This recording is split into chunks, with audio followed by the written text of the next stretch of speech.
നമസ്കാരം. കോടികൾ മുടക്കി തിരുവിതാംകൂർ ദേവസ്വം ബോർഡ് നടത്തിയ അയ്യപ്പ സംഗമം ക്രമക്കേടുകളുടെയും തട്ടിപ്പിന്റെയും കെടുകാര്യസ്ഥതയുടെയും വേദിയായി മാറി എന്നാണ് സ്പെഷ്യൽ കമ്മീഷണർ ഹൈക്കോടതിയിൽ സമർപ്പിച്ച റിപ്പോർട്ടിൽ വ്യക്തമാക്കുന്നത്. നയാ പൈസ ചെലവില്ലാതെ സ്പോൺസർഷിപ്പിൽ സംഗമം നടത്തുമെന്ന് പറഞ്ഞ തിരുവിതാംകൂർ ദേവസ്വം ബോർഡിന്റെ ഫണ്ടിൽ നിന്ന് കൊടുത്ത 2 കോടി രൂപ ഇനിയും തിരികെ എത്തിയിട്ടില്ല. ഊരാളുങ്കലിന്റെ സഹസ്ഥാപനത്തെ നടത്തിപ്പ് ചുമതല ഏൽപ്പിച്ചത് ടെൻഡറില്ലാതെ. അയ്യപ്പ സംഗമത്തിന് പിന്നിൽ ധൂർത്തും വെട്ടിപ്പുമാണെന്ന് ആരോപിച്ച് പ്രതിപക്ഷം രംഗത്തുണ്ട്.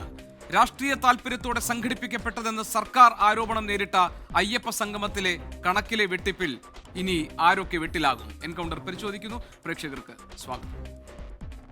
ആഗോള അയ്യപ്പ സംഗമം ഒരു വൻ അഴിമതിയാണ് എന്ന് തെളിഞ്ഞിരിക്കുന്നു. ഈ ആഗോള അയ്യപ്പ സംഗമം നടത്താൻ 7 കോടി രൂപ ചെലവഴിച്ചിരിക്കുന്നു.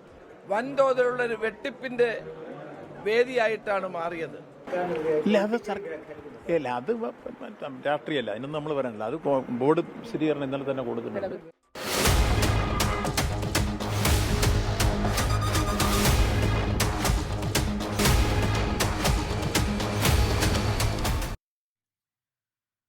ഇന്ന് എൻകൗണ്ടറിൽ നമ്മുടെ അതിഥികൾ CPIM-നെ പ്രതിനിധീകരിച്ച് അഡ്വക്കേറ്റ് D. സുരേഷ് കുമാർ, കോൺഗ്രസ് പ്രതിനിധിയായി ശ്രീ വസന്ത് സിറിയക്, BJP പ്രതിനിധി ശ്രീ യുവരാജ് ഗോകുൽ എന്നിവരാണ്.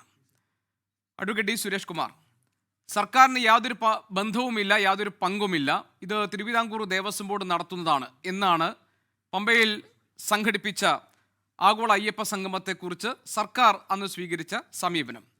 ഈ കാര്യത്തിൽ ഈ സംഗമം നടത്തപ്പോൾ ഇതിൻ്റെ കണക്കുകളൊക്കെ സുതാര്യമായിരിക്കണമെന്നും ഇതിൻ്റെ വരവ് ചിലവ് കണക്കുകൾ സംബന്ധിച്ച വിവരങ്ങൾ 45 ദിവസത്തിനകം സമർപ്പിക്കണം എന്നും കോടതി നിർദ്ദേശം നൽകിയതുമാണ്. എന്നിട്ടിപ്പോൾ ഏറ്റവും ഒടുവിൽ സമയം നീട്ടിച്ചോദിച്ച് ഒടുവിൽ സമർപ്പിക്കപ്പെട്ട വിവരങ്ങളിലാകട്ടെ അടിമുടി ക്രമക്കേടിൻ്റെ, വരവ് ചെലവ് കണക്കുകൾ സംബന്ധിച്ച പൊരുത്തക്കേടുകളുടെ, അഴിമതി എന്ന് സംശയിക്കാവുന്ന വിടവുകൾ ഇതിനകത്ത് കാണുകയാണ്. 8 കോടി രൂപ ചെലവിൽ സംഗമം സംഘടിപ്പിക്കുക, അതിൽ തന്നെ 3 കോടി രൂപ നഷ്ടത്തിലായിരിക്കുക, ഈ തിരുവിതാംകൂർ ദേവസ്വം ബോർഡിൻ്റെ ഫണ്ടിൽ നിന്ന് കൊടുത്ത 2 കോടി രൂപ തിരികെ വന്നിട്ടില്ല, ഏതാണ്ട് 2 ലക്ഷം രൂപയുടെ കലാ പരിപാടികൾക്ക് നീക്കിവെച്ചത് 8 ലക്ഷം രൂപയായി അതിൻ്റെ ചെലവ് വർദ്ധിക്കുക, ആരാണ് ഇതിലെ സ്പോൺസർമാർ എന്ന കാര്യത്തിൽ അവ്യക്തതകൾ നിലനിൽക്കുന്നു. ഇത് ധൂർത്തിൻ്റെയും അഴിമതിയുടെയും ഒരു സംഗമമായി മാറി എന്ന പ്രതിപക്ഷത്തിൻ്റെ ആരോപണം നിലവിൽ ഇപ്പോൾ കോടതിയിൽ സമർപ്പിക്കപ്പെട്ട ഈ ശബരിമല സ്പെഷ്യൽ കമ്മീഷണറുടെ റിപ്പോർട്ടിന്റെ വെളിച്ചത്തിൽ പരിശോധിച്ചാൽ സത്യമല്ലേ? നോക്കൂ, തിരുവിതാംകൂർ ദേവസ്വം ബോർഡിൻ്റെ പ്ലാറ്റിനം ജൂബിലി ആഘോഷവുമായി ബന്ധപ്പെട്ട് അന്ന് തന്നെ വ്യക്തമാക്കിയിരുന്നതാണ് ആഗോള അയ്യപ്പ സംഗമം ശബരിമലയുടെ മാസ്റ്റർ പ്ലാൻ തയ്യാറാക്കുന്നതുമായി ബന്ധപ്പെട്ട് അവിടുത്തെ ഇൻഫ്രാസ്ട്രക്ചർ, സമൂലമായ ഇൻഫ്രാസ്ട്രക്ചർ ഡെവലപ്മെൻറ്റ് എങ്ങനെയാകണം എന്നുള്ളത് വിശ്വാസികളുമായി ഒരു തുറന്ന ചർച്ച, കോൺക്ലേവ് നടത്തിക്കൊണ്ട് തീരുമാനിക്കപ്പെടണം എന്ന ദേവസ്വം ബോർഡിൻ്റെ തീരുമാനപ്രകാരമാണ് ഈ ആഗോള അയ്യപ്പ സംഗമം സംഘടിപ്പിച്ചത്. നമുക്ക് നമ്മുടെ വ്യക്തിപരമായ അഭിപ്രായത്തിൻ്റെ അടിസ്ഥാനത്തിൽ ഏത് വേർഷം വേണമെങ്കിലും ഇക്കാര്യത്തിലെടുക്കാം. ഓരോരുത്തരും അവരവരുടെ അഭിരുചിക്കനുസരിച്ച് ഇതിനെ അങ്ങോട്ടും ഇങ്ങോട്ടും മാറ്റാൻ വേണ്ടിയിട്ടുള്ള പരിശ്രമം നടത്തുന്നുണ്ട്. അതവിടെ നിന്നോട്ടെ. ആഗോള അയ്യപ്പ സംഗമം ആ രൂപത്തിലാണ് നടത്തിയത്. ആഗോള അയ്യപ്പ സംഗമത്തിനകത്ത് തുടക്കത്തിൽ തന്നെ ആഗോള അയ്യപ്പ സംഗമത്തെ തടസ്സപ്പെടുത്തുന്നതിന് വേണ്ടി കോടതിയിലടക്കം പെറ്റീഷൻ ഫയൽ ചെയ്ത് ഇതിനെ മാറ്റിവെപ്പിക്കണം, അല്ലെങ്കിൽ ഇത് നടത്തുന്നത് തടയണം എന്ന രൂപത്തിലുള്ള ചില പ്രവർത്തനങ്ങൾ നടന്നു. അതിനെല്ലാം തന്നെ ഒരു ഘട്ടത്തിൽ കോടതി അക്കാര്യത്തിൽ പ്രതികൂലമായി ഇടപെടാത്തതിനാൽ കോടതിയുടെയും കൂടെ അനുമതിയോടുകൂടിയാണ് ഈ പരിപാടി അവിടെ സംഘടിപ്പിക്കപ്പെട്ടത്. ഈ പരിപാടി സംഘടിപ്പിച്ചതിൻ്റെ റിസൾട്ട് ഒന്നൊന്നായി ആ ശബരിമലയുമായി ബന്ധപ്പെട്ട് നടന്നു വരികയാണ്. ഇന്നിപ്പോൾ കേരളത്തിൻ്റെ ബഡ്ജറ്റ് തന്നെ പരിശോധിച്ചാൽ 85-86 പേജുകൾക്കകത്ത് സംസ്ഥാന ഗവൺമെൻറ് തന്നെ ഈ ദേവസ്വം ബോർഡിൻ്റെ വരുമാനത്തിനും അപ്പുറത്തേക്ക് ഈ മാസ്റ്റർ പ്ലാനിൻ്റെ ദ്രുതഗതിയിലുള്ള ഡെവലപ്മെൻറ്റ് സാധ്യമാക്കുന്നതിന് വേണ്ടിയിട്ട് നിരവധി കോടി രൂപ, ഏകദേശം 60 കോടിയോളം രൂപ ഇപ്പോൾ തന്നെ അതിനുവേണ്ടി ഏറ്റവും പെട്ടെന്ന് ചിലവഴിക്കുന്നതിന് വേണ്ടി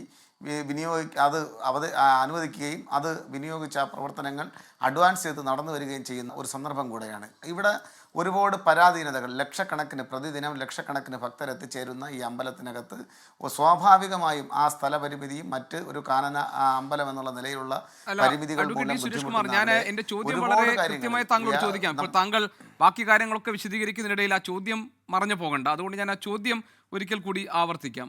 ഈ താങ്കൾ പറഞ്ഞതുപോലെ ഈ പരാധീനതകൾക്കൊക്കെ നടുവിൽ സംഘടിപ്പിക്കപ്പെട്ട ആഗോള അയ്യപ്പ സംഗമമുണ്ടല്ലോ, അതിൽ 2 കോടി രൂപയാണ് സ്പോൺസർഷിപ്പ് ഇനത്തിൽ ലഭിച്ചിട്ടുള്ളത്. ആരാണ് ഈ പരിപാടി സ്പോൺസർ ചെയ്തത്? താങ്കൾക്കറിയാമോ? അറിയാമെങ്കിൽ പറയൂ. അല്ല, 2 കോടി രൂപയല്ല സ്പോൺസർഷിപ്പ് ഇനത്തിൽ ലഭിച്ചിട്ടുള്ളത്. ആരൊക്കെയാണ് സ്പോൺസർഷിപ്പ് ഇനത്തിൽ ഫണ്ട് നൽകിയിട്ടുള്ളത്? 50%-ലധികം ഫണ്ട് സ്പോൺസർഷിപ്പ് അല്ല, ഇനത്തിൽ ഞാൻ പറഞ്ഞ അങ്ങനെയല്ല. Details of the sponsorship income of 2 crores is not furnished in the report എന്ന് ഈ സ്പെഷ്യൽ കമ്മീഷണർ കോടതിയിൽ സമർപ്പിച്ച റിപ്പോർട്ടിൽ പറയുന്നുണ്ട്. ആ 2 കോടി രൂപ ഏത് സ്പോൺസറിൽ നിന്നാണ് വരാനുള്ളത്? അത് താങ്കൾക്ക് അറിയാമെങ്കിൽ പറയൂ. ഞാനൊന്ന് പറഞ്ഞോട്ടെ. സ്പോൺസർഷിപ്പ് ഇനത്തിൽ ചില ആളുകൾ സ്പോൺസർഷിപ്പ് നൽകാമെന്ന് ഏറ്റ ആളുകൾ സംഭാവന നൽകിയതായിട്ടാണ് ബഹുമാനപ്പെട്ട ദേവസ്വം ബോർഡിൻ്റെ president Shri M Jayakumar sir പറഞ്ഞത്.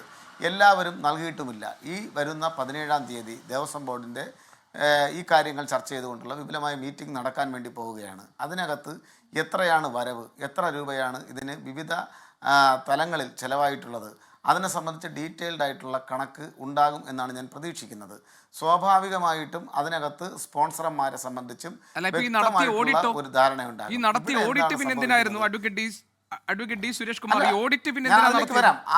അതിലേക്കാണ് ഞാൻ വരുന്നത്.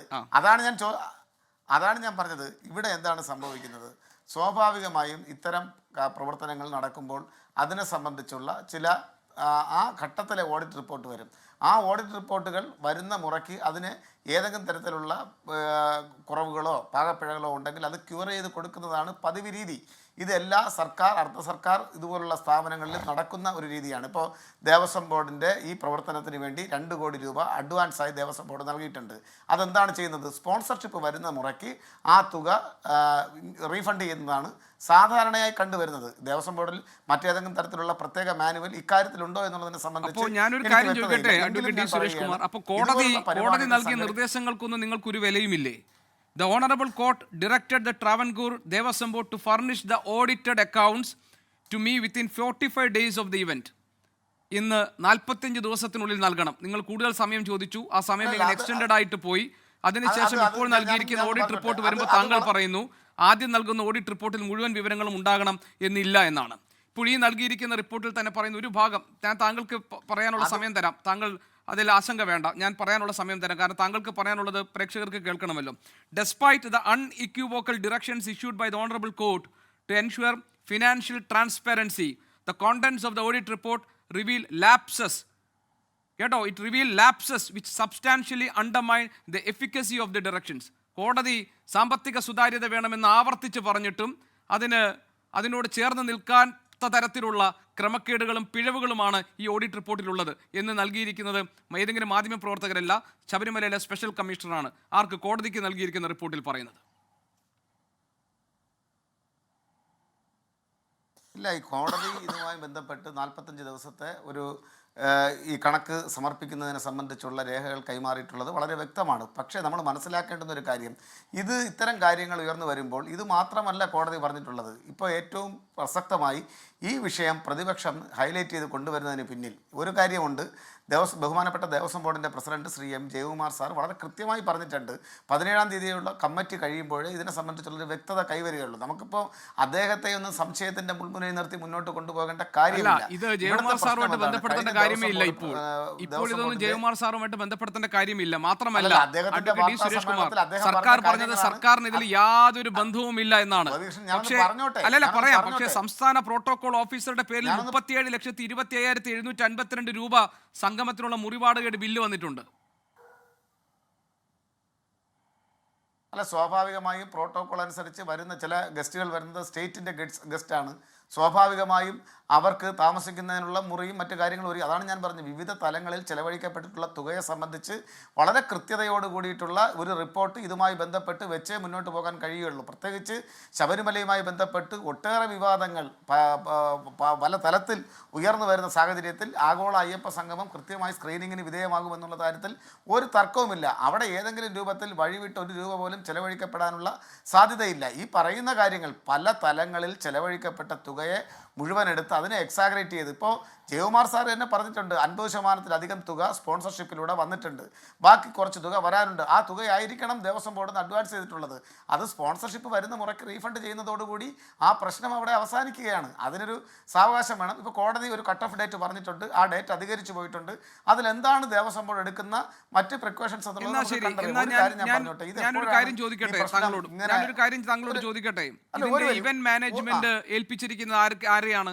ഊരാലുങ്കൽ സൊസൈറ്റിയുടെ സഹസ്ഥാപനമായ Indian institute of infrastructure and construction ആണ്. ഇതിൽ തന്നെ പറയുന്നു, ഇത് മതിയായ രീതിയിൽ ടെൻഡർ ക്ഷണിച്ചുകൊണ്ടല്ല 10% അധിക തുകയ്ക്കാണ് ഈ ടെൻഡർ നൽകിയിരിക്കുന്നതെന്നാണ്. അത് ടെൻഡർ സ്വീകരിച്ചിട്ടില്ല, ഇവർ ഏൽപ്പിച്ചിരിക്കുന്നത് സാധാരണ നിന്ന് 10% അധികം മറ്റ് അഡ്മിനിസ്ട്രേറ്റീവ് ചിലവുകൾക്ക് വേണ്ടി എന്നെല്ലാം പറഞ്ഞ് 10% അധിക തുക ഇതിനു വേണ്ടി ചെലവാക്കിയിട്ടുണ്ട്. ആരുടെ തീരുമാനപ്രകാരം? അല്ല, ഇതിൻ്റെ ഒരു പ്രശ്നം എന്താണെന്നറിയാമോ? നമ്മൾ ചില കാര്യങ്ങൾ പ്രേക്ഷകരെ തെറ്റിദ്ധരിപ്പിക്കുന്നതിന് വേണ്ടി ഇങ്ങനെ പറയുമ്പോൾ പ്രേക്ഷക സമൂഹം അതിനകത്ത് ഈ കാര്യങ്ങളെ സംബന്ധിച്ച് കൃത്യമായിട്ടുള്ള അവഗാഹമില്ലാത്ത ആളുകൾ പോലും തെറ്റിദ്ധരിക്കപ്പെടാനിടയുണ്ട്. ഈ ഊരാളുങ്കൽ അതുപോലെ മറ്റ് ചില സ്ഥാപനങ്ങൾ അക്രഡിറ്റഡ് ഏജൻസിയായി തിരഞ്ഞെടുക്കപ്പെട്ടിട്ടുണ്ട്. അവർക്ക് ഇത്തരത്തിൽ വളരെ പെട്ടെന്ന് നടത്തുന്ന പരിപാടികൾക്കകത്ത് മതിയായ ടെൻഡർ ഇല്ലാതെ തന്നെ അവരെ ഇത്തരം പരിപാടികളിൽ ഉൾക്കൊള്ളിക്കാമെന്ന് പല ഘട്ടങ്ങളിൽ, ഇത് ഈ സർക്കാരിൻ്റെ കാലത്തല്ല, നേരത്തെ ഉണ്ടായിരുന്ന ഐക്യജനാധിപത്യ മുന്നണിയുടെ സർക്കാരിൻ്റെ കാലത്തുമൊക്കെ ഈ രൂപത്തിലുള്ള കീഴ്വഴക്കങ്ങൾ പിന്തുടർന്ന് പോരുന്നൊരു രീതിയുണ്ട്. അത് ഈ പരിപാടിയുടെ അത് ഒരിക്കലും ഇതിൻ്റെ സുതാര്യതയെ വളരെ പ്രതികൂലമായി ബാധിച്ചുകൊണ്ടല്ല, അല്ലാതെ തന്നെ നടത്തിക്കൊണ്ടു പോകുന്ന ചില കാര്യങ്ങളാണ്. അതിനെ ഇങ്ങനെ പർവ്വതീകരിച്ച് കാണിക്കുമ്പോൾ എന്തോ വലിയ അതറിയാത്തയാളാണോ ശബരിമല സ്പെഷ്യൽ കമ്മീഷണർ? അതറിയാതെയാണോ കോടതിയുടെ ഉത്തരവിന്റെ ഭാഗമായി ഇത് വരുന്നത്? അല്ലല്ല, സ്വാഭാവികമായും The execution of works relating to the event was entrusted to the Indian Institute of Infrastructure and Construction without following any tender or competitive bidding procedure. The contract appears to have been awarded directly on an expenditure plus additional 10% towards administrative and facilitation charges. The question that arises for consideration is whether the allocation of work and the payment of charges in the aforesaid manner are procedurally and financially in order എന്നാണ് കോടതിയെ ചോദിച്ചിരിക്കുന്നത്. നാടാടെ ഇതൊരു ആദ്യത്തെ കാര്യമല്ല. കേരളത്തിലും ഇന്ത്യയിലും ഇത്തരത്തിലുള്ള പരിപാടികൾ സംഘടിപ്പിക്കപ്പെടുമ്പോൾ ആ പരിപാടിയുടെ സുതാര്യതയ്ക്ക് വേണ്ടി, സുരക്ഷിതത്വത്തിന് വേണ്ടി ഇത്തരം കാര്യങ്ങൾ ചില അക്രഡിറ്റഡ് ഏജൻസികളെ ഏൽപ്പിക്കുന്ന രീതി വളരെ കൃത്യമായി കഴിഞ്ഞ കുറേ കാലമായി നടന്നു വരുന്നൊരു കാര്യമാണ്. ഇത് കോടതിയിൽ പ്രത്യേക പരാമർശ വിധേയമാകുമ്പോൾ ഇത് സ്വാഭാവികമായിട്ടുള്ള പഠനത്തിനും മറ്റു കാര്യങ്ങൾക്കും വിധേയമാക്കി ഇത്തരത്തിലുള്ള കാര്യങ്ങളിൽ കുറച്ചുകൂടെ സുതാര്യത ഉറപ്പുവരുത്താൻ സർക്കാരുകളും മറ്റ് ഏജൻസികളും തീരുമാനമെടുത്ത് മുന്നോട്ട് പോകേണ്ടതാണ്. ഇത് സംബന്ധിച്ച് ഇത് ഏതെങ്കിലും ശബരിമല ആഗോള അയ്യപ്പ സംഘവുമായി ബന്ധപ്പെട്ട് ഈ ഇന്ത്യയുടെ ചരിത്രത്തിൽ ആദ്യമായി ഒരു സംസ്ഥാനത്ത് ഇത്തരത്തിലൊരു പരിപാടി നടത്തുന്നതായി നിങ്ങൾ ചിത്രീകരിക്കരുത് വെറുതെ. ഇത് കഴിഞ്ഞ എത്രയോ കാലമായി സ്വാതന്ത്ര്യാനന്തര ഇന്ത്യയിൽ ഇങ്ങനെയുള്ള പെട്ടെന്നുള്ള പരിപാടികൾക്കകത്തൊക്കെ ഈ നിയമങ്ങളൊക്കെ വന്നതിന് ശേഷം അക്രഡിറ്റഡ് ഏജൻസികളെ ഏൽപ്പിക്കുന്ന രീതി പതിവ് രീതിയാണ്.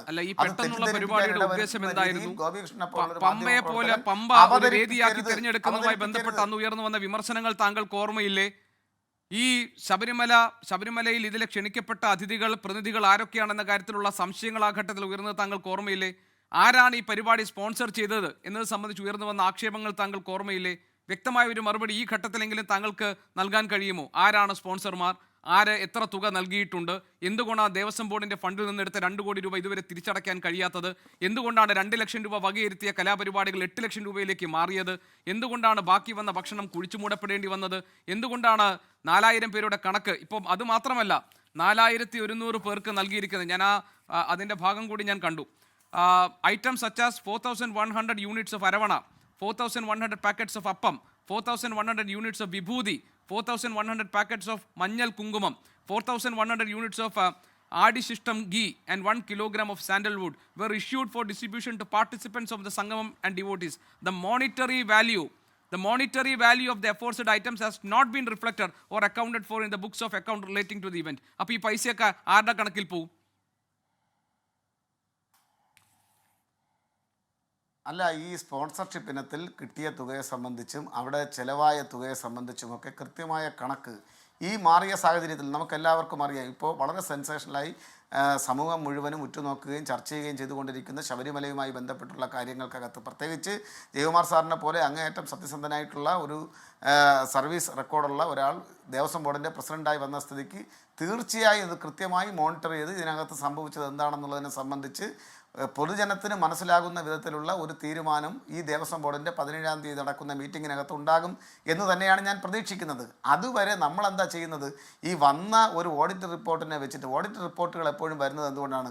വന്നു കഴിഞ്ഞാൽ ആ ഓഡിറ്റ് റിപ്പോർട്ടിനകത്ത് ഏതെങ്കിലും രൂപത്തിലുള്ള പരാമർശ വിഷയങ്ങൾ, വിമർശനപരമായിട്ടുള്ള പരാമർശ വിഷയങ്ങൾ, ആ വിമർശനം ഒഴിവാക്കി കിട്ടുന്നതിന് വേണ്ടി അതിനകത്ത് കൃത്യമായിട്ടുള്ള ഏതെങ്കിലും തരത്തിലുള്ള കണക്കുകളിലെ പിശകുകൾ കടന്നുകൂടിയിട്ടുണ്ടെങ്കിൽ അത് ക്ലിയർ ചെയ്യുക എന്നുള്ളത് ഉത്തരവാദിത്തപ്പെട്ടവരുടെ ബാധ്യതയാണ്, അവരുടെ ഉത്തരവാദിത്വമാണ്. ആ ഉത്തരവാദിത്വം പൂർണ്ണമായി നിറവേറ്റി ക്ലിയർ കട്ടായിട്ടുള്ളൊരു ഓഡിറ്റ് റിപ്പോർട്ടും മറ്റ് ഇതിനെ സംബന്ധിച്ചുള്ള അന്തിമ കണക്കും വരും. ആ കണക്ക് വരുന്നത് വരെ നമുക്ക് ഈ കാര്യങ്ങളെ സംബന്ധിച്ച് ഊഹാഭോഗം സൃഷ്ടിക്കുന്നത് മാറ്റി നിർത്തണം. മറ്റൊരു കാര്യമെന്ന് പറയുന്നത്, ഇപ്പം ഹൈക്കോടതി ആയിരുന്നാലും ബഹുമാനപ്പെട്ട സുപ്രീം കോടതി ഈ സമീപ ദിവസങ്ങളിൽ ഒരു വളരെ ശബരിമലയുമായി ബന്ധപ്പെട്ട് ഒരു വളരെ വലിയ വിഷയം ഉയർത്തിക്കൊണ്ടുവന്നു. ആ വിഷയത്തെ മറയ്ക്കുന്നതിന് വേണ്ടിയിട്ടാണ് ഈ ആഗോള അയ്യപ്പ സംഗമം ആകെ പ്രശ്നമാണെന്ന് വരുത്തി തീർക്കാൻ വേണ്ടിയിട്ടുള്ള വലിയ ശ്രമം നടത്തുന്നത്. നേരത്തെ അവിടുത്തെ സ്വർണ്ണപ്പാളിയെ സംബന്ധിച്ചും വാതിലിനെ സംബന്ധിച്ചുമൊക്കെ പരാതിയും പരിഭവവും കേസും വഴക്കും റിമാൻഡിൽ തടവിൽ കഴിയലും ഒക്കെ നടന്നുകൊണ്ടിരിക്കുന്ന സന്ദർഭത്തിലാണ് കൊടിമരവുമായി ബന്ധപ്പെട്ടൊരു വലിയ പരാമർശം സുപ്രീം കോടതി നടത്തിയിട്ടുള്ളത്. കൊടിമര കൊള്ളയും നടന്നിട്ടുണ്ട്. അത് പുറത്ത് വന്ന സമയത്താണ് ഈ ആഗോള അയ്യപ്പ സംഗമത്തിനകത്ത് ആകെ വ്യാപകമായ അഴിമതിയാണ്. അതൊരു ഓഡിറ്റ് റിപ്പോർട്ടിൻ്റെ പരാമർശത്തെ അടിസ്ഥാനപ്പെടുത്തിയാണ് ഇത് പറയുന്നത്. സ്വാഭാവികമായി 17-ാം തീയതിയുള്ള ദേവസ്വം ബോർഡിന്റെ മീറ്റിംഗ് കഴിഞ്ഞ് അന്തിമ റിപ്പോർട്ട് വരട്ടെ. ആ റിപ്പോർട്ടിനകത്ത് സംബന്ധിച്ചുള്ള സുതാര്യത വരട്ടെ. പിന്നെ ഏത് റിപ്പോർട്ടിന്റെ അടിസ്ഥാനത്തിലാണ് ഈ സംഘടിപ്പിക്കപ്പെട്ട സംഗമത്തിന്റെ വരവ് ചെലവ് കണക്കുകൾ പരിശോധിക്കേണ്ടത്? ഏത് റിപ്പോർട്ടിന്റെ അടിസ്ഥാനത്തിലാണ് പരിശോധിക്കേണ്ടത്? ഏത് റിപ്പോർട്ടിന്റെ അടിസ്ഥാനത്തിലാണ് വിലയിരുത്തേണ്ടത്? അല്ലല്ല, ഏത് റിപ്പോർട്ടിന്റെ അടിസ്ഥാനത്തിലാണ് അത് അളക്കേണ്ടത്? അതാണ് ഞാൻ പറഞ്ഞത്. ദേവസ്വം ഞങ്ങൾ ആരെങ്കിലും നടത്തിയ ഓഡിറ്റ് റിപ്പോർട്ടാണോ ഇത്? ഇത് തിരുവിതാംകൂർ ദേവസ്വം ബോർഡ് സ്വകാര്യ ഏജൻസി കൊണ്ട് നടത്തിച്ച ഓഡിറ്റ് റിപ്പോർട്ടല്ലേ ഇത്? നമ്മൾ ഈ ഓഡിറ്റ്, ഗോപികൃഷ്ണൻ ഞാനൊന്ന് പറഞ്ഞോട്ടെ. ഓഡിറ്റ് റിപ്പോർട്ടുകളെ സംബന്ധിച്ച് നമ്മൾ തെറ്റായ ചില വിലയിരുത്തൽ ഇവിടെ നടത്തിക്കൊണ്ടിരിക്കുകയാണ് തുടർച്ചയായി. ഓഡിറ്റ് റിപ്പോർട്ട് എന്ന് പറയുന്നത് അതിനകത്ത് ഇപ്പോൾ ഒരു പരിപാടി നടന്നു കഴിഞ്ഞാൽ അതിനകത്ത് ഒരു ഓഡിറ്റ് റിപ്പോർട്ട് വന്നു കഴിഞ്ഞാൽ ആ ഓഡിറ്റ് റിപ്പോർട്ടിനകത്ത് എന്തെങ്കിലും പിശകുകൾ കടന്നുകൂടിയിട്ടുണ്ട് എങ്കിൽ ആ പിശകുകളെ ആ തെറ്റുകൾ തിരുത്തുന്നതിനുള്ള അവസരം അവർക്ക് കൊടുക്കും. ഇപ്പോൾ 2 കോടി രൂപ ദേവസ്വം ബോർഡിൽ നിന്ന് അഡ്വാൻസായി പറ്റിയിട്ടുണ്ട്. അതെന്തുകൊണ്ടാണ്? എനിക്ക് തോന്നുന്നത് അവിടെ സ്റ്റേജും മറ്റു കാര്യങ്ങളുമൊക്കെ അല്ലെങ്കിൽ മറ്റു ചില കാര്യങ്ങൾ ഒരുക്കുന്നതിന് വേണ്ടി പെട്ടെന്ന് സ്പോൺസർഷിപ്പ് ഇനത്തിലെ പണം വരാൻ വൈകിയത് കൊണ്ടോ മറ്റെന്തോ കാരണത്താൽ അവർക്ക് കൊടുത്തിട്ടുണ്ടാകും. ആ പണം വന്നു കഴിഞ്ഞാൽ സാധാരണയായി റീഫണ്ട് ചെയ്യുന്നതാണ്. ഇത് ഇന്നലെ ശബരിമലയിൽ മാത്രം നടന്നൊരു കാര്യമല്ല. സ്വാഭാവികമായും സർക്കാർ പരിപാടികൾക്കകത്ത് ഇപ്പോൾ താങ്കൾ പറയുന്നത് വരാനിരിക്കുന്ന പണത്തെ കുറിച്ചാണ്. താങ്കൾ ഇതിനകത്തൊരു ന്യായം പറഞ്ഞിട്ടുണ്ട്. കാരണം സ്പോൺസർമാരെ നിന്നൊക്കെ പണം കിട്ടിക്കഴിഞ്ഞാൽ ഈ പൈസ തിരിച്ച് അടയ്ക്കാൻ പറ്റുന്നു. ഞാൻ ചോദിച്ചത് ഇതിലെ ക്രമക്കേടും ഈ വരവ് ചെലവ് കണക്കിലെ പൊരുത്തക്കേടും സംബന്ധിച്ച കാര്യങ്ങളാണ്. 2 ലക്ഷം രൂപ കലാപരിപാടിക്ക് മാറ്റിവെക്കുന്ന 8 ലക്ഷം രൂപ ചെലവാകുന്നു. വന്ന എണ്ണത്തേക്കാൾ കൂടുതൽ ആളുകൾക്ക് ഭക്ഷണം കൊടുത്തതിന്റെ കണക്കെഴുതുന്നു. GST ബിൽ ഇല്ല, എവിടെ പോയി എന്ന കാര്യത്തിൽ ഉത്തരമില്ല. ഇതിനൊക്കെ ആരാ മറുപടി പറയാൻ പോകുന്നത്? സ്പോൺസർമാരാണോ? വരാനിരിക്കുന്ന കണക്കുകളാണോ? ഗോപികൃഷ്ണൻ, ഒരു മിനിറ്റ്. വരുന്ന ആളുകളെക്കാൾ കൂടുതൽ ആളുകൾക്ക് ഭക്ഷണത്തിന്റെ കണക്കെഴുതി എന്നുള്ള വിവരം ഗോപികൃഷ്ണൻ എവിടെ നിന്നാണ് കിട്ടിയത്? ആ കണക്ക് UDFന്റെ നേതാക്കന്മാർ പറയുന്ന കാര്യങ്ങൾ അതേപടി വിഴുങ്ങുന്ന സമീപനം അവസാനിപ്പിക്കണം. 4126 ആളുകൾ അവിടെ പങ്കെടുത്തു.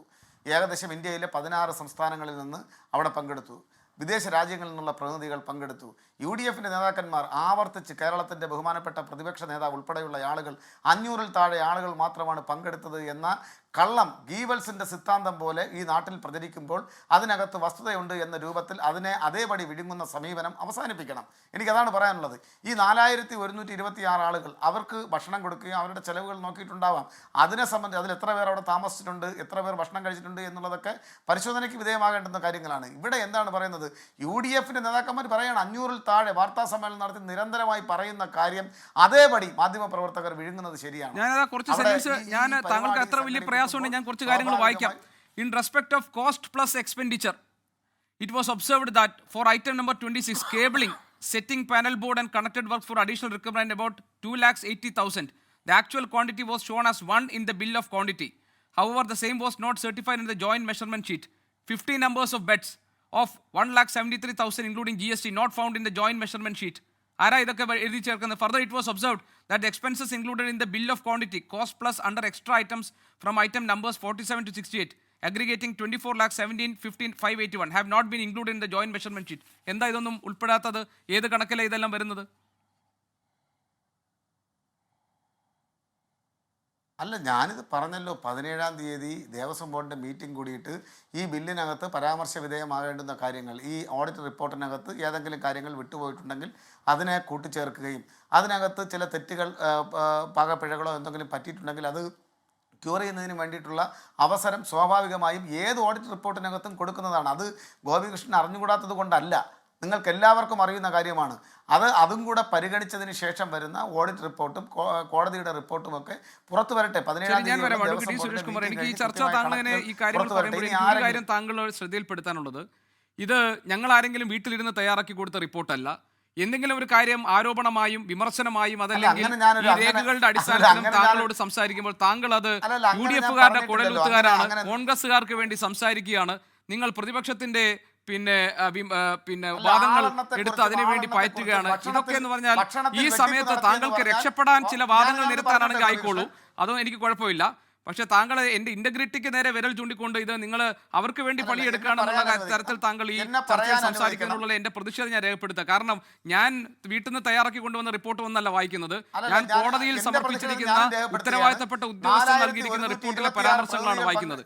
ഞാൻ ഓരോ തവണ ഇതിലെ കാര്യങ്ങൾ പറയുമ്പോൾ താങ്കൾ എന്നോട് പറഞ്ഞുകൊണ്ടിരിക്കുന്നത് ഞാൻ UDF-ന്റെ അവർക്ക് വേണ്ടി സംസാരിക്കുകയാണ്, അവർ പറയുന്ന കാര്യങ്ങൾ ഞാൻ എടുത്ത് കാണിക്കുകയാണെന്നാണ് താങ്കൾ പറയുന്നത്. ഇതെങ്ങനെയാണ് ഈ ചർച്ച മുന്നോട്ട് കൊണ്ടുപോകുക? ശ്രീ D. സുരേഷ് കുമാർ, താങ്കളെ പോലെ ഒരു മുതിർന്ന അംഗം ഈ തരത്തിലുള്ള ആരോപണം ഉന്നയിക്കുന്നു. ഒരു കാര്യം അതിന്റെ വസ്തുതകളുടെ അടിസ്ഥാനത്തിൽ പരിശോധിക്കാനല്ലേ നിങ്ങൾ രണ്ടുപേരും ഇരിക്കുന്നത്? അതെ, ഞാനൊന്ന് പറഞ്ഞോട്ടെ. 4126 പ്രതിനിധികൾ പങ്കെടുത്തു എന്ന വരട്ടെ, അതിന്റെ കണക്കുകൾ വരട്ടെ. നിങ്ങൾ ആ പ്രതിനിധികൾ പങ്കെടുത്തതിൽ എത്ര പേരുടെ ഇത് കൊടുത്തു എന്നുള്ള കണക്കുകൾ വരട്ടെ. ഞാൻ കളക്ട് ചെയ്യാം. പ്രതിപക്ഷ നേതാവ് പറയുന്ന കാര്യം താങ്കൾ പ്രോംപ്റ്റ് ചെയ്യുമ്പോൾ അതിന് താങ്കൾ ആ വിമർശനങ്ങൾക്ക് താങ്കൾ മറുപടി പറയണം. വാർത്താ സമ്മേളനത്തിലൂടെ പ്രതിപക്ഷ നേതാവ് ഉന്നയിച്ച വിമർശനങ്ങൾക്ക് താങ്കൾ മറുപടി പറയണം. താങ്കൾ പ്രോംപ്റ്റ് ചെയ്യുമ്പോൾ താങ്കൾ അതാണ് വസ്തുത എന്ന രൂപത്തിൽ ഈ പ്രേക്ഷക സമൂഹത്തിന് മുന്നിൽ ശരി, അതല്ല വസ്തുത എന്ന് തെളിയിക്കുന്ന കാര്യങ്ങൾ താങ്കൾ പറയും. ഞാൻ ലളിതമായി ചോദിച്ചല്ലോ, ആരൊക്കെയാണ് സ്പോൺസർമാർ? താങ്കൾക്ക് അറിയാമോ അഡ്വക്കേറ്റ് D. സുരേഷ് കുമാർ? ആരാണ് അയ്യപ്പ സംഗമത്തിന്റെ സ്പോൺസർമാരെന്ന് താങ്കൾക്ക് അറിയാമെങ്കിൽ താങ്കൾ പറയൂ, കേൾക്കട്ടെ ജനങ്ങൾ. അല്ല, അതാണ് ഞാൻ പറഞ്ഞത്. 17-ാം തീയതി ദേവസ്വം ബോർഡിന്റെ മീറ്റിംഗ് കൂടുന്നുണ്ട്. ആ മീറ്റിംഗ് കഴിഞ്ഞിട്ട് കുറച്ചുകൂടെ കാര്യങ്ങൾ വ്യക്തമാക്കുമെന്ന് ബഹുമാനപ്പെട്ട ദേവസ്വം ബോർഡിന്റെ പ്രസിഡന്റ് തന്നെ പറഞ്ഞിട്ടുണ്ട്. പക്ഷെ താങ്കൾ എന്താണ് ഭക്ഷണത്തിൽ വെട്ടിപ്പ് നടത്തി എന്നൊരു വാക്ക് അതിന്റെ കണക്കുകൾ വരും. വസ്തുതയുമായി നിരക്കാത്ത കാര്യങ്ങൾ, അത് വസ്തുതയാണ്. ഇപ്പൊ താങ്കൾ പറഞ്ഞതനുസരിച്ച് ഒരു കാര്യവും വസ്തുതയല്ല. നിരക്കാത്ത കാര്യങ്ങൾ താങ്കൾ പറഞ്ഞതനുസരിച്ച് D. സുരേഷ് കുമാർ, താങ്കൾ ഒരു കാര്യവും വസ്തുതയല്ല. ഇതിനകത്ത് പറഞ്ഞ ഏതെങ്കിലും കാര്യം വസ്തുതയാണോ? തെളിവുകൾ ഇപ്പോൾ ഈ ഓഡിറ്റ് റിപ്പോർട്ടിൽ കണ്ടെത്തിയിരിക്കുന്ന ഏതെങ്കിലും കാര്യം വസ്തുതയുണ്ടോ? അഭാവത്തിൽ തെളിവുകൾ വസ്തുതാപരമായ തെളിവുകളില്ലാതെ ചില ആരോപണങ്ങൾ രാഷ്ട്രീയത്തിന്റെ പേരിൽ ഉന്നയിക്കപ്പെടുമ്പോൾ ആ ആരോപണം വസ്തുതയുടെ എനിക്കെതിരെയുള്ള വിമർശനമല്ലേ? ഞാൻ അത് ഉൾക്കൊള്ളുന്നു. എനിക്കെതിരായിട്ടുള്ള വിമർശനമാണല്ലേ? അല്ല, അഡ്വക്കേറ്റ് D. സുരേഷ് കുമാർ, താങ്കളെ പോലെ മുതിർന്ന ഒരാളെ എനിക്കെതിരെ ഉന്നയിക്കുന്ന വിമർശനമല്ലേ? ഞാനത് ഉൾക്കൊള്ളുന്നു. ഇനി ഒറ്റ കാര്യം ഞാൻ ചോദിച്ചോട്ടെ, ഈ റിപ്പോർട്ടിൽ വസ്തുതാപരമായ എന്തെങ്കിലും ഉണ്ടോ താങ്കൾ കാണുന്നുണ്ടോ? ഈ റിപ്പോർട്ടിൽ എന്തെങ്കിലും ഒന്ന് വസ്തുതാപരമായിട്ടുണ്ടെങ്കിലും ഒന്ന് പറഞ്ഞു തരൂ. ഞാൻ പറഞ്ഞതിന്റെ ഫാക്ട് അല്ലല്ല, ഈ റിപ്പോർട്ടുമായി ബന്ധപ്പെട്ടല്ല. താങ്കൾ ഈ റിപ്പോർട്ടിനെ വെച്ചുകൊണ്ട്, റിപ്പോർട്ടിനെ സാക്ഷ്യപ്പെടുത്തിക്കൊണ്ട് താങ്കൾ ചില കാര്യങ്ങൾ മേമ്പൊടിയായി പറയുകയാണ്. ഇല്ല, റിപ്പോർട്ടിനെ സാക്ഷ്യപ്പെടുത്തിയെന്ന് ഞാൻ പറഞ്ഞു. ഞാൻ ഈ റിപ്പോർട്ടിലെ ഭാഗങ്ങൾ വായിച്ചു. അതാണ് ഞാൻ പറഞ്ഞത്. താങ്കൾക്ക് എന്നെ കുറിച്ച് അങ്ങനെ ഒരു വിമർശനം ആക്ഷേപമുണ്ടെങ്കിൽ ഞാൻ അത് ഉൾക്കൊള്ളുന്നു. അപ്പൊ താങ്കളെ പോലെ ഒരു മുതിർന്ന പൊതുപ്രവർത്തകൻ, രാഷ്ട്രീയ പ്രവർത്തകൻ, അങ്ങനെ എന്നെക്കുറിച്ച്, ഞാൻ ഒരു മാധ്യമ പ്രവർത്തകൻ, എന്നെക്കുറിച്ച് താങ്കൾക്ക് അങ്ങനെ ആക്ഷേപമുണ്ടെങ്കിൽ ഞാനത് ഉൾക്കൊള്ളുന്നു, ഞാൻ അതിന് വഴങ്ങുന്നു. എന്നാൽ ഇനി താങ്കൾ പറയൂ, ഇതിനകത്ത് വസ്തുതാപരമായ കാര്യങ്ങൾ എന്തൊക്കെയാണ്? താങ്കൾക്ക് ആ പോയിന്റല്ലേ വേണ്ടത്? ഞാനത് സമ്മതിച്ചിരിക്കുന്നു. ഇനി താങ്കൾ പറയൂ, റിപ്പോർട്ടിൽ വസ്തുതാപരമായ എന്തെങ്കിലും ഉണ്ടോ? അത് പറഞ്ഞാൽ നമുക്ക് അടുത്ത ആളിലേക്ക് പോകാം. ഈ ഓഡിറ്റ് റിപ്പോർട്ടുമായി ബന്ധപ്പെട്ട് വിമർശന വിധേയമായ ചില കാര്യങ്ങൾ ചൂണ്ടിക്കാണിക്കപ്പെട്ടിട്ടുണ്ട്. അത് ഈ വരുന്ന 17-ാം തീയതി ദേവസ്വം ബോർഡിൻ്റെ മീറ്റിംഗ് കഴിയുന്നതോടുകൂടി അതിനകത്ത് സംഭവിച്ചു പോയിട്ടുള്ള വിമർശനങ്ങൾ കൃത്യമായി ആ പോരായ്മകൾ പരിഹരിച്ച് ആ കണക്കുകളെ സംബന്ധിച്ചും മറ്റു കാര്യങ്ങളെ സംബന്ധിച്ചും സ്പോൺസർഷിപ്പിനെ സംബന്ധിച്ചുമുള്ള കൃത്യമായ തുകയും മറ്റു കാര്യങ്ങളും ദേവസ്വം ബോർഡ് തന്നെ പുറത്തുവിടും എന്നാണ് ഞാൻ പ്രതീക്ഷിക്കുന്നത്. അവിടെ താങ്കൾ ഈ വരികൾക്കിടയിലൂടെ ഭക്ഷണത്തിന്റെയും മറ്റു കാര്യങ്ങൾക്കകത്ത് ശരി, ആ കണക്കുകളൊക്കെ വരട്ടെ, ഭക്ഷണത്തിന്റെ എല്ലാം കണക്കുകൾ വരട്ടെ, നമുക്ക് ഇനി വരുന്ന ദിവസങ്ങളിൽ ഇരിക്കാമല്ലോ. ശ്രീ വസന്ത്, ഞാൻ മറ്റുള്ളവരിലേക്ക് പോവാണ്. ശ്രീ വി സുരേഷ് കുമാർ, നമ്മളിപ്പോൾ ഏതാണ്ട് 20 മിനിറ്റ് കൂടുതൽ എടുത്തു, മറ്റു അതിഥികളുണ്ടല്ലോ, അവരെ നമ്മൾ അവമാനിക്കാൻ കഴിയില്ല. ശ്രീ വസന്ത്, ഇത് അഡ്വക്കേറ്റ് ഡി സുരേഷ് കുമാർ പറയുന്നത് ഓഡിറ്റിംഗ് എങ്ങനെയാണ് എന്നതിനെ കുറിച്ച് നമുക്ക് അറിയാത്തത് കൊണ്ട് അല്ല, മറിച്ച് നമ്മൾ ആളുകളിൽ മനഃപൂർവ്വം തെറ്റിദ്ധാരണ ഉണ്ടാക്കാൻ വേണ്ടിയാണ് ഇങ്ങനെ തെറ്റായ തരത്തിൽ ഈ കാര്യങ്ങളൊക്കെ അവതരിപ്പിക്കുന്നതാണ്. പിന്നെ അദ്ദേഹം എനിക്കെതിരെ ആരോപണം ഉന്നയിച്ചത് പ്രതിപക്ഷ നേതാവ് പറയുന്ന കാര്യങ്ങൾ വസ്തുതയായി ഞാൻ അവതരിപ്പിക്കുന്നതാണ്. എനിക്കെതിരെയുള്ള വിമർശനം ഞാൻ അത് ഉൾക്കൊള്ളുന്നു. ശ്രീ വസന്ത് സിറിയക്, ഇതിനകത്ത് ക്രമക്കേടുകളൊന്നും ഉണ്ടായിട്ടില്ല, എല്ലാം ശരിയാവണ്ണം നേരാവണ്ണമാണ് നടന്നിട്ടുള്ളത്. അതിൻ്റെ കണക്കുകളൊക്കെ ഈ വരുന്ന 17-ാം തീയതി ദേവസ്വം ബോർഡിന് യോഗം ചേരുന്നുണ്ട്. അതിനുശേഷം കാര്യങ്ങളൊക്കെ പരിശോധിച്ച് കൃത്യമായി വിവരങ്ങൾ നൽകും എന്നാണ് ഈ ചർച്ചയിൽ പങ്കെടുക്കുന്ന CPM പ്രതിനിധി അഡ്വക്കേറ്റ് ഡി സുരേഷ് കുമാർ പറഞ്ഞത്. കോൺഗ്രസിന്റെ സംശയങ്ങൾ മാറിയോ? അല്ല നോക്കൂ ഗോപികൃഷ്ണൻ, അങ്ങയെപ്പറ്റി പറഞ്ഞതിൽ അങ്ങ് പരിഭവിക്കേണ്ട. പരിഭവമില്ല, പേടിയില്ല, സങ്കടമില്ല എന്നെനിക്കറിയാം. എങ്കിൽ പോലും ഈ കഴിഞ്ഞ ഒരാഴ്ചക്കാലമായി AKG സെന്ററിൽ നിന്ന് വിതരണം ചെയ്യുന്ന ക്യാപ്സ്യൂൾ ആ കണക്കിനാണ്. നോക്കൂ, K സച്ചിദാനന്ദൻ മാഷിനെ, കൽപ്പറ്റ നാരായണൻ മാഷിനെ ഒക്കെ സംഘികളാക്കുകയാണ്. ഈ സർക്കാരിനെതിരെ വിമർശനം ഉന്നയിച്ചപ്പോൾ കഴിഞ്ഞ ദിവസം രാജീവ് പറഞ്ഞത് സർക്കാരിനെതിരായ വിമർശനം ഉന്നയിക്കുന്നവർ സംഘപരിവാറിന് വാതിലൊരുക്കി കൊടുക്കുകയാണ് എന്നാണ് പറഞ്ഞത്. അതായത് സച്ചിദാനന്ദൻ മാഷിനെ പോലെ സാംസ്കാരിക രംഗത്ത് നിൽക്കുന്ന ഒരാൾ സർക്കാരിനെതിരെ പറഞ്ഞപ്പോൾ, ഇന്നലെ വരെ ഇവർക്ക് വേണ്ടി വാഴ്ത്തുപാട്ട് നടത്തിയ ഒരാൾ ഇന്ന് മാറ്റി പറഞ്ഞപ്പോൾ നിങ്ങൾ സംസാരിക്കുന്നത് സംഘപരിവാറിന് വഴിയൊരുക്കുകയാണ്, നിങ്ങൾ സംഘിയാണ് എന്നാണ് അദ്ദേഹത്തെ പറ്റി പറഞ്ഞത്. അപ്പോൾ ആ രീതിയിലുള്ള ക്യാപ്സ്യൂളും ആ രീതിയിലുള്ള നരേഷനുമാണ് കുറച്ച് ദിവസങ്ങളായി സപ്ലൈ ചെയ്യപ്പെടുന്നത്. അതുതന്നെയാണ് ഇടതു പ്രതിനിധി ഇവിടെയും എടുത്ത് ഉപയോഗിക്കുന്നത്. അതിൽ തെറ്റൊന്നുമില്ല. ഞാൻ ചോദിക്കുന്നത് വളരെ പ്രധാനപ്പെട്ട ചോദ്യം, നിങ്ങളുടെ സർക്കാർ, നിങ്ങളുടെ ദേവസ്വം ബോർഡ് ഈ അയ്യപ്പ സംഗമവുമായി ബന്ധപ്പെട്ട് സെപ്റ്റംബർ മാസം 20-ാം തീയതി 2025 ഇത് നടത്തപ്പെടുന്നത്. 8 ദിവസം കൂടി കഴിഞ്ഞാൽ ഏതാണ്ട് 5 മാസമാകും, അറൗണ്ട് അരയാണ്ടായിട്ട് നിങ്ങൾക്ക് കൊടിമരം കെട്ടാൻ വന്നവൻ വള്ളിയുടെ കണക്ക് കൊടുത്തില്ല, പായസം വിളമ്പാൻ വന്നവൻ കശുവണ്ടിയുടെ കണക്ക് കൊടുത്തില്ല എന്ന് പറഞ്ഞുകൊണ്ടൊരു റിപ്പോർട്ട് വൈകിപ്പിക്കാൻ സാധിക്കുന്നത് ഏതടിസ്ഥാനത്തിലാണ്? ഇതുമായി ബന്ധപ്പെട്ട 5 ഹർജികളാണ് കേരളത്തിന്റെ ഹൈക്കോടതിയുടെ മുമ്പിൽ അന്ന് വന്നത്. ഇത് നടത്താൻ പാടില്ല, ദേവസ്വം ബോർഡിന്റെ പണമെടുത്ത് പുട്ടടിക്കാൻ അനുവദിക്കരുത് എന്ന് പറഞ്ഞുകൊണ്ട് വിശ്വാസികൾ 5 ഹർജികൾ നൽകി. ആ ഹർജികളിൽ ഒരു അഫിഡവിറ്റ് ദേവസ്വം ബോർഡ് സമർപ്പിച്ചിട്ടുണ്ട്. ആ അഫിഡവിറ്റിൽ 2 കാര്യങ്ങൾ പറയുന്നു. ഒന്ന്, ഇത് ജൂബിലിയുമായി ബന്ധപ്പെട്ടാണ് നടത്തുന്നത്, പ്ലാറ്റിനം ജൂബിലിയുമായി ബന്ധപ്പെട്ട്. അപ്പോൾ തന്നെ സുരേഷ് കുമാറിന്റെ ഒന്നാമത്തെ വാദം റദ്ദ് ചെയ്യപ്പെടും. അതായത് പെട്ടെന്നുണ്ടായ ഒരു പരിപാടി, അങ്ങനെ പെട്ടെന്ന് വന്നപ്പോൾ ഊരാളെങ്കിലും കൊടുത്തു. ഈ പ്ലാറ്റിനം ജൂബിലി പെട്ടെന്നാണ് ഉണ്ടാവുന്നത്. അത് എത്രയോ കാലം മുമ്പ് നമുക്കറിയാം. ഇന്ന ദിവസം സെപ്റ്റംബർ 20-ാം തീയതി പ്ലാറ്റിനം ജൂബിലി ഉണ്ടാകുമെന്നറിയാൻ വേണ്ടി കണിയാനെ പോയി കാണേണ്ട കാര്യമില്ല, പാഴൂർ പടിപ്പേരയിലും പോണ്ട, എല്ലാവർക്കും അറിയാത്ത കാര്യമാണ്. അപ്പൊ പെട്ടെന്നുണ്ടായ പരിപാടി, സ്പോണ്ടേനിയസ് പ്രോഗ്രാം എന്ന വാദം റദ്ദ് ചെയ്യപ്പെടും. 2, നിങ്ങളുടെ സർക്കാർ, നിങ്ങളുടെ ദേവസ്വം ബോർഡ് ഹൈക്കോടതി കൊടുത്ത അഫിഡവിറ്റിൽ പറയുന്ന 2ാമത്തെ കാര്യം, ഞങ്ങൾ സ്പോൺസർമാരെ കണ്ടെത്തിയിട്ടുണ്ട്, ഞങ്ങൾക്ക് ഈ പദ്ധതിയുമായി ബന്ധപ്പെട്ട്, ഈ പരിപാടിയുമായി ബന്ധപ്പെട്ട് 100% സ്പോൺസേഴ്സ് അവൈലബിൾ ആണ്, അവർ പണം നൽകാമെന്ന് ഏറ്റിട്ടുണ്ട്, നയാ പൈസ അണാ പൈസ ദേവസ്വം ബോർഡിന്റെ എടുക്കേണ്ടി വരില്ല എന്നാണ്. അങ്ങനെ പറഞ്ഞപ്പോൾ നിങ്ങൾ കൊടുത്ത അഫിഡവിറ്റ് തന്നെ സാക്ഷ്യപ്പെടുത്തുന്ന രീതിയിൽ നിങ്ങൾ കണ്ടെത്തിയ സ്പോൺസർമാർ എവിടെ, ആരൊക്കെയാണത്, ഇതൊക്കെ ആരൊക്കെയാണെന്ന് പറയണ്ട, ആ സ്പോൺസർമാർ തരാമെന്ന് ഏറ്റുവെന്ന് നിങ്ങൾ ഹൈക്കോടതിയിൽ കൊടുത്ത സത്യവാങ്മൂലത്തിൽ പറയുന്ന സ്പോൺസർമാരുടെ പണം എവിടെ? അതിന്റെ ഉത്തരം പറഞ്ഞാൽ മതി. ആ പണം കണ്ടെത്താൻ, ആ പണം വന്നില്ലെങ്കിൽ ആ പണം എന്തുകൊണ്ട് വന്നില്ല, നിങ്ങളോട് ഏറ്റിട്ട് പിന്മാറിയ സ്പോൺസർമാർ ആരൊക്കെ എന്നത് പ്രധാനപ്പെട്ട ചോദ്യമാണ്. 1500 രൂപയാണ് ഒരു വെൽക്കം ഗിഫ്റ്റിന് മാറ്റിവെച്ചത്. പെർ ഹെഡ് എന്ന് ഞാൻ പറയില്ല, കാര്യം അവിടെ ഹെഡുകൾ ഉണ്ടായിരുന്നില്ല, ചെയറുകളാണ് ഉണ്ടായിരുന്നത്. അതുകൊണ്ട് പെർ ചെയർ 1500 രൂപ വെൽക്കം ഗിഫ്റ്റ് കൊടുത്ത് നിങ്ങൾ അവിടെ ഒരു ആഗോള അയ്യപ്പ സംഗമം നടത്തി. ആ അയ്യപ്പ സംഗമം നടത്തുന്നതുമായി ബന്ധപ്പെട്ട് നിങ്ങൾ ഹൈക്കോടതിയിൽ നൽകിയ അഫിഡവിറ്റിൽ പറഞ്ഞ 2ാമത്തെ ലക്ഷ്യം എന്താണെന്ന് അറിയാമോ? 1000 കോടി രൂപയുടെ ശബരിമല മാസ്റ്റർ പ്ലാൻ എന്നുള്ളതാണ്. എന്റെ ചോദ്യം, ഈ പദ്ധതി കഴിഞ്ഞ്, ഈ പരിപാടി കഴിഞ്ഞ് 5 മാസം ആവാറായല്ലോ, അരയാണ്ട് കഴിയാറായല്ലോ. എന്റെ ചോദ്യം, ശബരിമല മാസ്റ്റർ പ്ലാനുമായി ബന്ധപ്പെട്ട് ഈ അയ്യപ്പ സംഗമത്തിൽ നിന്ന് ഉരുത്തിരിഞ്ഞു വന്ന ആശയങ്ങൾ എന്തൊക്കെയാണ്? ആയതുമായി ബന്ധപ്പെട്ട് എന്തൊക്കെ ഡിസ്കഷൻസ് നടന്നു? ആയതുമായി ബന്ധപ്പെട്ട് ഏതൊക്കെ റിപ്പോർട്ടുകൾ നിങ്ങളുടെ മുമ്പിലുണ്ട്? ഈ 1000 കോടി രൂപയുടെ പദ്ധതിയുമായി മുമ്പോട്ട് പോകാൻ 1 രൂപയുടെയെങ്കിലും കാല് മുന്നോട്ട് വെക്കൽ സർക്കാർ നടത്തിയിട്ടുണ്ടോ? അപ്പൊ 6 മാസമായും ആ പദ്ധതി അതിന്റെ ലക്ഷ്യം കണ്ടില്ല എന്ന് നിങ്ങൾ അംഗീകരിക്കേണ്ടതായി വരും. ഇനി പ്രധാനപ്പെട്ട ഒരു കാര്യമുണ്ട് ശ്രീ ഗോപികൃഷ്ണൻ, എന്താണത്? ഈ പരിപാടി സെപ്റ്റംബർ മാസം 20-ാം തീയതി അവിടെ നടക്കുന്നു. നവംബർ മാസം 15-ാം തീയതി അല്ലെങ്കിൽ 14-ാം തീയതിയാണ് മണ്ഡലകാലം തുടങ്ങുന്നത്. ഏതാണ്ട് 8, 9, 10 ദിവസങ്ങൾക്കപ്പുറത്ത് ശബരിമലയിൽ അയ്യനെ കാണാൻ വന്ന അയ്യപ്പ ഭക്തർക്ക് കരിങ്ങാലി വെള്ളം കൊടുക്കാൻ പറ്റിയില്ല സർക്കാരിന്. കരിങ്ങാലി വെള്ളം കിട്ടാതെ തലകറങ്ങി വീഴുന്ന അയ്യപ്പ ഭക്തന്മാരുടെ റിപ്പോർട്ട് 24-ന്റെ ആർക്കൈവ്സിലെ 10 ദിവസങ്ങൾക്ക് മുമ്പ് അവിടെ ഈ പഴയിടത്തിന്റെ സദ്യ കൂട്ടി പൗരപ്രമുഖന്മാരെന്ന് നിങ്ങൾ പേരിട്ട് വിളിക്കുന്നവർക്കെല്ലാം സദ്യ കൊടുത്ത് ആർഭാടം കാണിച്ച സർക്കാരിന് 10 ദിവസങ്ങൾക്കപ്പുറത്ത് അയ്യനെ കാണാൻ വന്ന അയ്യപ്പ ഭക്തർക്ക് കരിങ്ങാലി വെള്ളം കൊടുക്കാൻ പറ്റില്ല. ബയോ ടോയ്ലറ്റുകളില്ല, 1000-ൽ കൂടുതൽ ബയോ ടോയ്ലറ്റുകളില്ല എന്ന് പറഞ്ഞ് നിങ്ങൾ നേരത്തെ എടുത്തുപാടിയ ആ ദേവസ്വം ബോർഡിന്റെ പ്രസിഡന്റിന് കരഞ്ഞ് നിലവിളിക്കേണ്ടി വന്നില്ലേ മാധ്യമങ്ങളുടെ മുമ്പിൽ? യാതൊരു തരത്തിലുള്ള അടിസ്ഥാന സൗകര്യങ്ങളില്ല, ബയോ ടോയ്ലറ്റ് ഇല്ല, വെള്ളമില്ല, കാത്തു നിൽക്കുന്നവർക്ക് വിരിപ്പായി വെക്കാൻ സ്ഥലമില്ല, ഇൻഫ്രാസ്ട്രക്ചർ ഡിലേ ഉണ്ട്, ഇൻഫ്രാസ്ട്രക്ചർ ലാഗ് ഉണ്ട് എന്ന് പറഞ്ഞ് കരയേണ്ടി വന്നില്ലേ? അപ്പൊ നിങ്ങൾ ഈ കൊടുത്ത 1500 രൂപ വെൽക്കം ഗിഫ്റ്റിന് പെർ ചെയർ മാറ്റിവെച്ച പൈസയുടെ 1000-ലൊന്ന് മാറ്റിവെച്ചിരുന്നെങ്കിൽ വെള്ളമെങ്കിലും അയ്യപ്പ ഭക്തർക്ക് കൊടുക്കാൻ പറ്റുമായിരുന്നു. അപ്പൊ നിങ്ങൾ നടത്തിയ അയ്യപ്പ സംഗമത്തെ പറ്റി അല്ല ഞങ്ങളുടെ ആവലാതി, ഞങ്ങളുടെ വേവലാതി.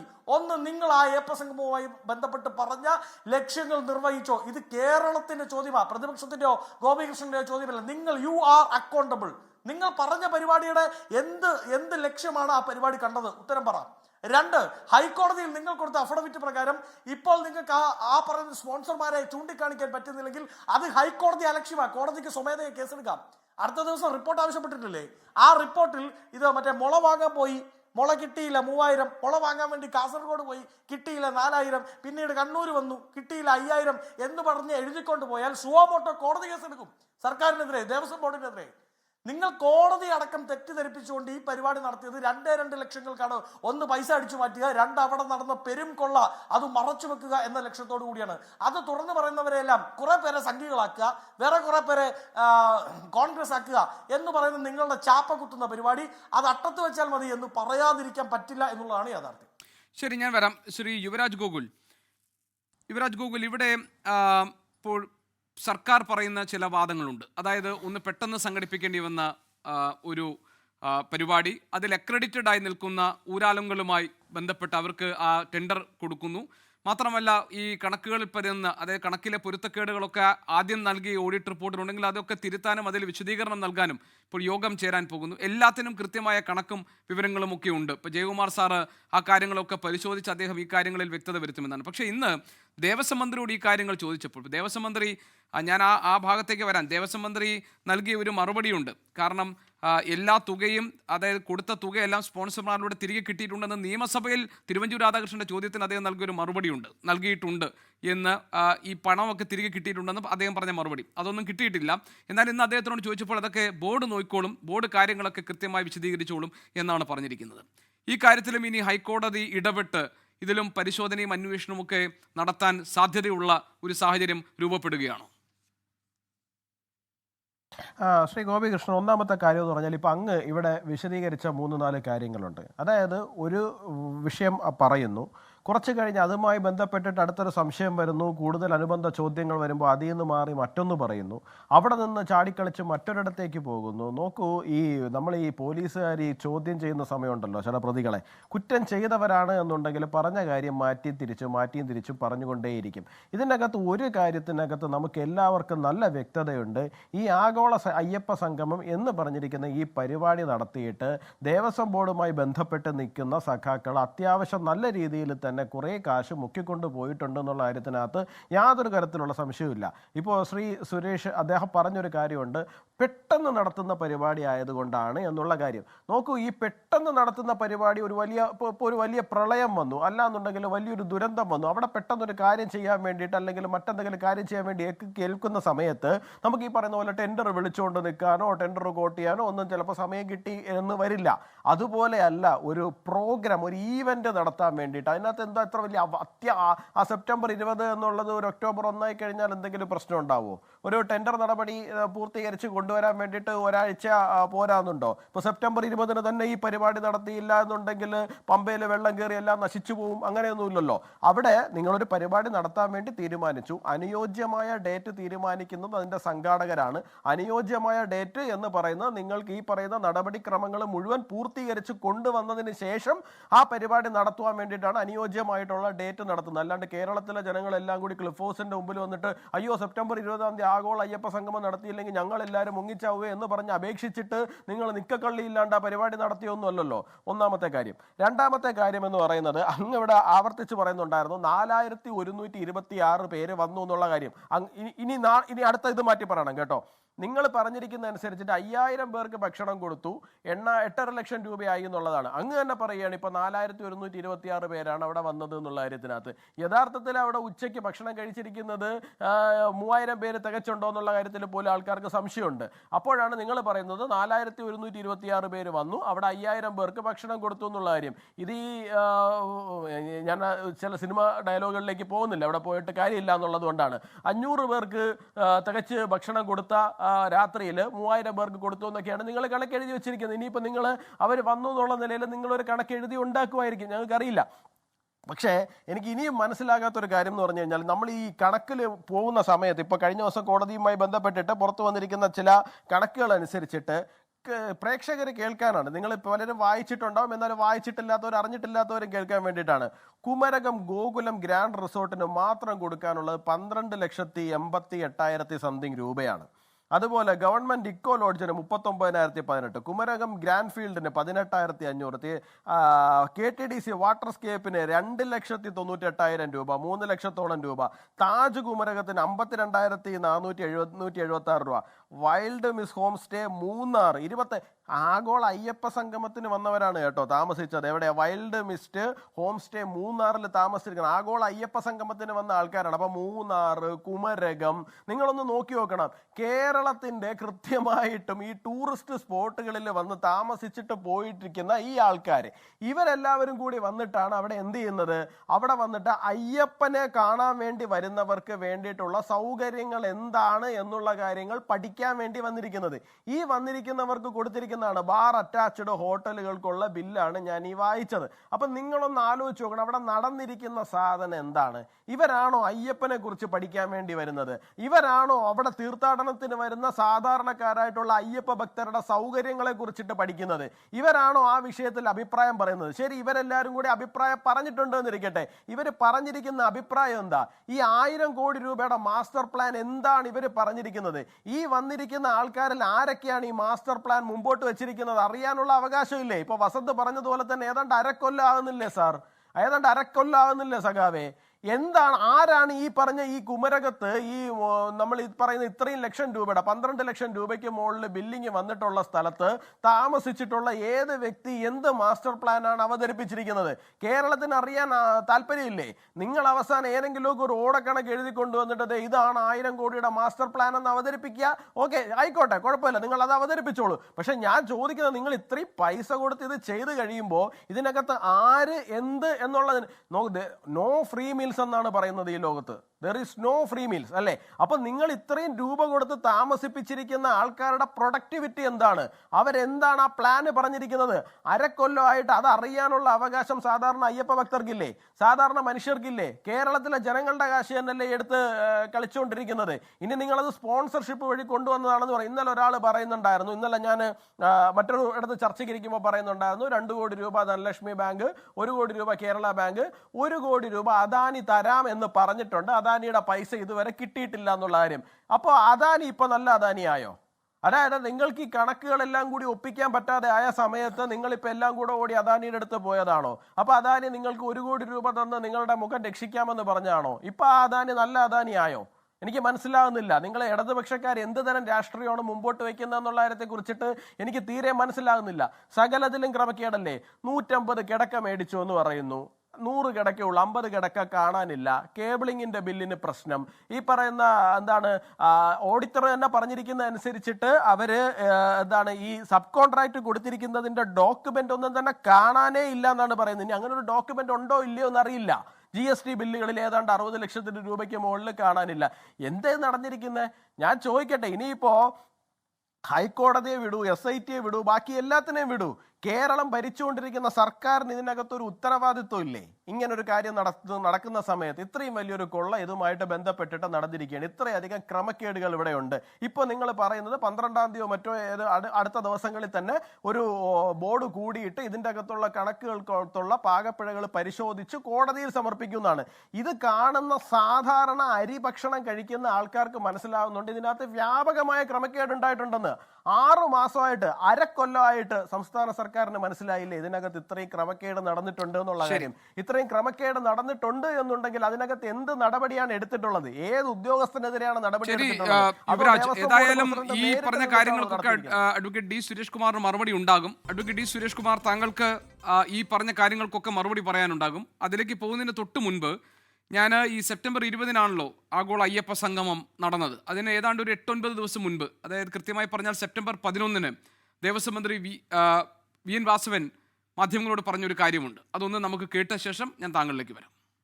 ഈ ആഗോള അയ്യപ്പ സംഗമത്തിൻ്റെ 1 രൂപയോ 1 നയ പൈസയോ ഒരാൾക്കും ഗവൺമെൻറ്റിനോ ഞങ്ങൾക്ക് ആർക്കെങ്കിലും അധികാരമില്ല. അതെല്ലാം തിരുവിതാംകൂർ ദേവസ്വം ബോർഡിൻ്റെ പ്ലാറ്റിനം ജൂബിലിയോടനുബന്ധിച്ച് നടന്ന സംഭവമാണ്. അതിൻ്റെ സ്പോൺസർമാരെയും കണ്ടെത്തിയത് അവരാണ്.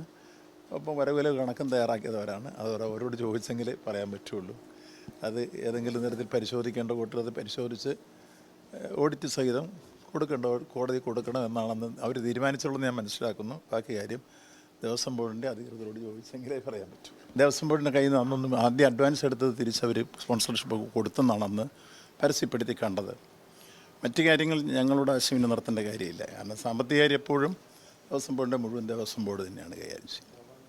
ശരി, അഡ്വക്കേറ്റ് ഡി സുരേഷ് കുമാർ, ഈ സാമ്പത്തിക കാര്യങ്ങൾ എപ്പോഴും ദേവസ്വം ബോർഡ് തന്നെയാണ് കൈകാര്യം ചെയ്യുന്നത് എന്ന് നമ്മുടെ ദേവസ്വം മന്ത്രി പറഞ്ഞതാണ് നമ്മളിപ്പോൾ കേട്ടത്. അപ്പോൾ അതിനകത്ത് അദ്ദേഹം പറയുന്നൊരു വാചകമുണ്ട്, ഈ ദേവസ്വം ബോർഡിൽ നിന്ന് എടുത്ത കാശ് അതിന് സ്പോൺസർമാരെ കണ്ടെത്തിയിട്ടുണ്ട് എന്നാണ്. അവിടെയാണ് ഈ ഓഡിറ്റ് റിപ്പോർട്ടിലെ പരാമർശങ്ങൾ പ്രാധാന്യം അറിയിക്കുന്നത്. 2 കോടി രൂപയുടെ സ്പോൺസർ ആരാണ്, അതിൻ്റെ വിവരങ്ങൾ എന്താണെന്ന് ലഭ്യമായിട്ടില്ല എന്ന് മാത്രമല്ല, ഈ എടുത്ത പൈസ, അതായത് ദേവസ്വം ബോർഡിൻ്റെ ഫണ്ടിൽ നിന്ന് എടുത്ത പൈസ തിരികെ ലഭിച്ചിട്ടില്ല. ആ വരി ഇങ്ങനെയാണ്: the TDB Thiruvithamkoor Devaswom board general fund of 2 crores is not recouped so far എന്നൊരു വരി ഇതിനകത്തുണ്ട്. താങ്കൾ കണ്ടു കാണും. പിന്നെ രണ്ടാമത്തെ കാര്യം, അതേപോലെ സർക്കാർ ഇതിനകത്ത് നയാ പൈസയുടെ ഒരു ഇടപാടും ഇല്ല എന്നാണ്. അവിടെയാണ് ഞാൻ നേരത്തെ പറഞ്ഞ പോലെ സംസ്ഥാന പ്രോട്ടോകോൾ ഓഫീസറുടെ പേരിൽ 37,27,752 രൂപയുടെ സംഗമത്തിലുള്ള മുറിവാടക ബില്ല് വന്നിരിക്കുന്നത്. ഇനി മറ്റുള്ളവർ ഉന്നയിച്ച ആരോപണങ്ങൾക്കുള്ള മറുപടി കൂടി. അല്ല, ആദ്യം അവരുന്നയിച്ച ആരോപണങ്ങൾക്കുള്ള ഒരു മറുപടി 2 മിനിറ്റിൽ പറയാൻ എന്നെ അനുവദിക്കണം. ഒന്ന്, കോൺഗ്രസിൻ്റെ പ്രതിനിധി ഇവിടെ വലിയ നിലയിലാണ് പരിശുദ്ധ വേഷമണിഞ്ഞുകൊണ്ട് അദ്ദേഹം ഏതൊരു പുതിയ ആളായി രംഗപ്രവേശം ചെയ്ത് വലിയ നിലയിൽ ഇടതുപക്ഷത്തെ വിമർശിക്കുന്നത് ഞാൻ കണ്ടു. എനിക്ക് അതിന് പറഞ്ഞതിനൊക്കെ അക്കമിട്ട് മറുപടി പറയാനറിയാം. ഞാൻ അതിലേക്കൊന്നും പോകുന്നില്ല. നിങ്ങളൊരു കാര്യം ചെയ്യണം. ശ്രീ അജയ് തറയിലിനോട്, അദ്ദേഹം നടത്തുന്ന ദേവസ്വം ബോർഡിൻ്റെ മെമ്പറായിരുന്നു, അദ്ദേഹം നടത്തുന്ന വാർത്താ സമ്മേളനങ്ങൾക്കകത്ത് വരുന്ന വ്യത്യാസമെങ്കിലും ഒന്ന് ക്ലാരിഫൈ ചെയ്ത് ഇത്തരത്തിലുള്ള ചർച്ചകളിൽ ഡിബേറ്റിൽ പങ്കെടുക്കുമ്പോൾ ഒന്ന് പറയാൻ തയ്യാറാകണം. ഒരു ഫിനിക്സ് കമ്പനി, ഹൈദരാബാദിലെ ഒരു ഫിനിക്സ് കമ്പനി കൊടിമരം പണി പൂർത്തീകരിക്കുന്നതിനുള്ള ദേവസ്വം ബോർഡിൻ്റെ ചീഫ് എഞ്ചിനീയർ തയ്യാറാക്കിയ എസ്റ്റിമേറ്റ് 3,20,60,000 രൂപയാണ്. അത് ഫിനിക്സ് കമ്പനി തന്നെ നൽകി അതിനാവശ്യമായിട്ടുള്ള എല്ലാ കാര്യങ്ങളും ചെയ്തു തന്നുവെന്ന് അദ്ദേഹം പറഞ്ഞു. അത് കഴിഞ്ഞ് അദ്ദേഹം പറഞ്ഞു, 1 രൂപ പോലും ഞങ്ങൾ ഇതിനു വേണ്ടി പുറത്തുനിന്ന് ഒരാളിൻ്റെ കൈവശവും വാങ്ങുകയോ പണം വാങ്ങുകയോ സ്വർണം വാങ്ങുകയോ ഒന്നും തന്നെ ചെയ്തിട്ടില്ല എന്ന് പറയുകയും ചെയ്തു. പിന്നീട് സിനിമാ താരങ്ങൾ, മറ്റ് സെലിബ്രിറ്റീസ്, അതുപോലെ തന്നെ ഭക്തരായിട്ടുള്ള സമ്പന്നർ, അവരിൽ നിന്നെല്ലാം സ്വർണവും പണവും ഒക്കെ വാങ്ങിയ കണക്ക് പിന്നാലെ വരികയാണ്. അതിന് 3A രസീത് പ്രകാരം റെസിപ്റ്റ് കൊടുക്കേണ്ടതാണ്. കൊടുത്തിട്ടില്ല എന്ന് മാത്രമല്ല, ഒരു പേരുവിവരവും ഇല്ല. വെറും ഭക്തരെന്ന് എഴുതി കൃത്യമായ കണക്കോ മറ്റു കാര്യങ്ങളോ ഇല്ലാതെ ഒരു ദേവസ്വം ബോർഡിൻ്റെ കാലഘട്ടത്തിൽ നടത്തിയ വ്യാപകമായ അഴിമതി, ആ അഴിമതിയുടെ പക്ഷം നിൽക്കുന്ന ആളുകളാണ്, അതിനെ അനുകൂലിച്ച് സംസാരിക്കുന്ന ആളുകളാണ്. അപ്പുറത്തതാ ഒരാളിൻ്റെ നഖമില്ല. നിങ്ങളുടെ കൈയില്ല മനുഷ്യ, നിങ്ങളുടെ കൈയില്ല. നിങ്ങൾ കൈയില്ലാത്ത ആളാണ് ഒരു നഖമില്ലാത്ത ആളിനെ ഇങ്ങനെ ആവർത്തിച്ച് പറഞ്ഞുകൊണ്ട് കള്ളനാക്കി ചിത്രീകരിക്കുന്നതിന് വേണ്ടി ബോധപൂർവം പരിശ്രമിക്കുന്നത്. പിന്നെ BJPയുടെ പ്രതിനിധി പറഞ്ഞൊരു കാര്യമുണ്ട്, അവർ ഇടതുപക്ഷം എന്ത് രാഷ്ട്രീയമാണ് മുന്നോട്ട് വയ്ക്കുന്നത്. എനിക്ക് എൻ്റെ പ്രിയപ്പെട്ട സുഹൃത്ത് ഗോകുലിനോട് പറയാനുള്ളത്, ഇടതുപക്ഷം മുന്നോട്ട് വയ്ക്കുന്ന രാഷ്ട്രീയത്തിന് കിട്ടുന്ന അംഗീകാരമാണ് കഴിഞ്ഞ 10 വർഷമായി ഈ നാട് പിണറായി സർക്കാർ ഭരിച്ചുകൊണ്ടിരിക്കുന്നത്. അതിനപ്പുറം ഒരു അംഗീകാരം മറ്റൊന്നും സർട്ടിഫൈ ചെയ്യേണ്ട കാര്യമില്ലല്ലോ. നിങ്ങൾ മുന്നോട്ട് വയ്ക്കുന്ന രാഷ്ട്രീയമുണ്ട്. ഈ നാട് വിറങ്ങലിച്ച് നിന്നു. വയനാട്, മുണ്ടക്കൈ, ചൂരൽമല, ആ പ്രകൃതി ദുരന്തത്തിൽപ്പെട്ട് ആളുകൾ വിറങ്ങലിച്ച് നിന്ന ഒരു സന്ദർഭമുണ്ടല്ലോ, അന്ന് വന്ന ഹെലികോപ്റ്ററിനും സഹായഹസ്തം നീട്ടി ഞങ്ങൾ കരുതി ഞങ്ങളെ സഹായിക്കുന്നതിന് വേണ്ടി കേന്ദ്ര ഗവൺമെൻറ് ജീവകാരുണ്യത്തിൻ്റെ അങ്ങേ അറ്റം ഇവിടെ പ്രകടിപ്പിക്കുകയാണെന്നാണ് അന്ന് കേരളീയർ കരുതിയത്. ആ വന്ന ഹെലികോപ്റ്ററിനും ആ പട്ടിണി താങ്ങുന്നതിന് വേണ്ടി നൽകിയ അരിക്കും വരെ വിലയിട്ട ആളുകളാണ് നിങ്ങൾ. നിങ്ങൾ ഹൃദയ വിശാലതയുടെ രാഷ്ട്രീയം പറയുമ്പോൾ ഇതാണ് നിങ്ങൾ സംസാരിച്ചപ്പോൾ ഞാൻ ഇടപെട്ടില്ലല്ലോ. എന്ത് മ്ലേച്ഛമാണ്, എന്ത് മ്ലേച്ഛമാണ്. ഇനി ഞാൻ ഇടപെടും. നിങ്ങൾ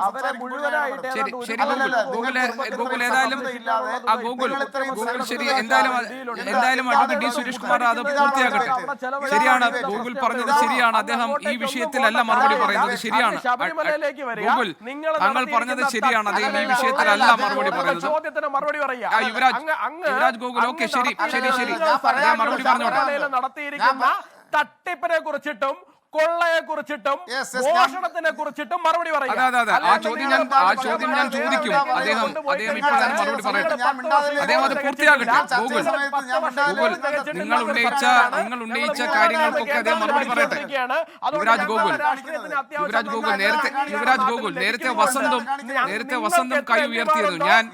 ഞാൻ അതിൽ ഇടപെടാതിരുന്നത് അഡ്വക്കേറ്റ് ഡി സുരേഷ് കുമാർ അദ്ദേഹത്തിന് പറയാനുള്ള കാര്യങ്ങൾ പറയട്ടെ. ഗോകുൽ, ശരി, യുവരാജ് ഗോകുൽ, ശരി. അഡ്വക്കേറ്റ് സുരേഷ് കുമാർ താങ്കൾ പറയും. അഡ്വക്കേറ്റ് ഡി സുരേഷ് കുമാർ താങ്കൾ പറയും. അഡ്വക്കേറ്റ് സുരേഷ് കുമാർ